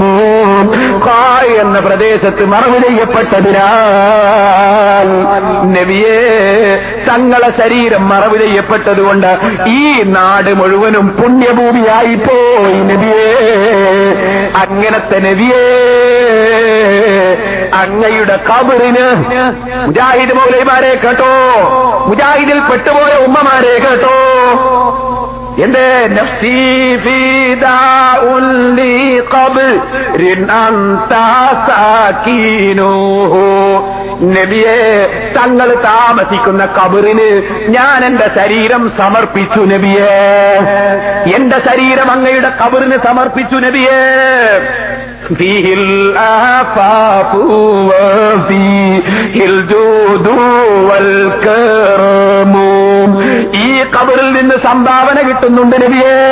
ഈ ഖബറിൽ നിന്ന് ഒരുപാട് സഹായം കിട്ടുന്നുണ്ട് നബിയെ എന്ന് പറയുന്ന പദ്യവും അതാ ലോക മുസ്ലിം പണ്ഡിതന്മാരെ അംഗീകാരത്തോടെ ലോക മുസ്ലിങ്ങളെ കേന്ദ്രമായ മദീനയിൽ റസൂലുള്ളാഹിന്റെ റൗളന്റെ ചുമരിന്റെ മേലെ എഴുതി വെച്ചിരിക്കുന്നു. ശരിയാരെ, ചുമരിന്റെ മേലെ എഴുതി വെച്ചതുകൊണ്ട് തെളിവാവോ? ആവൂലേ? ലോക മുസ്ലിം പണ്ഡിതന്മാരുടെ അംഗീകാരത്തോടെ നൂറ്റാണ്ടുകളായി എഴുതി വെച്ച പദ്യം നിങ്ങൾക്ക് തെളിവാവൂല. എന്നാൽ മുസ്ലിമേ, നീ ഖുർആൻ മറിക്കൂ. റസൂലുള്ള ശഫാഅത്ത് ചെയ്യുന്ന ആളാണോ അല്ലേ? ഖുർആൻ കൊണ്ട് നമുക്കൊന്ന് നോക്കാം. മുസ്ലിം ലോകത്തിന്റെ വിശ്വാസങ്ങൾക്ക് മുഴുവനും ഖുർആനിൽ തെളിവുണ്ട്. അതുകൊണ്ട് എന്റെ സുന്നി ചെറുപ്പക്കാരെ, ധൈര്യത്തോടെ നിങ്ങൾ പറഞ്ഞു, സുന്നത്ത് ജമാഅത്ത് ഇവിടെ എന്ത് വിശ്വസിക്കുന്നുണ്ടോ, ഏതൊരു കർമ്മം സ്വീകരിച്ചിട്ടുണ്ടോ, അതിന് മുഴുവനും പരിശുദ്ധ ഖുർആനിൽ തെളിവുണ്ട്, ഹദീസിൽ തെളിവുണ്ട്. നിങ്ങൾ അല്പവും സംശയിക്കണ്ട.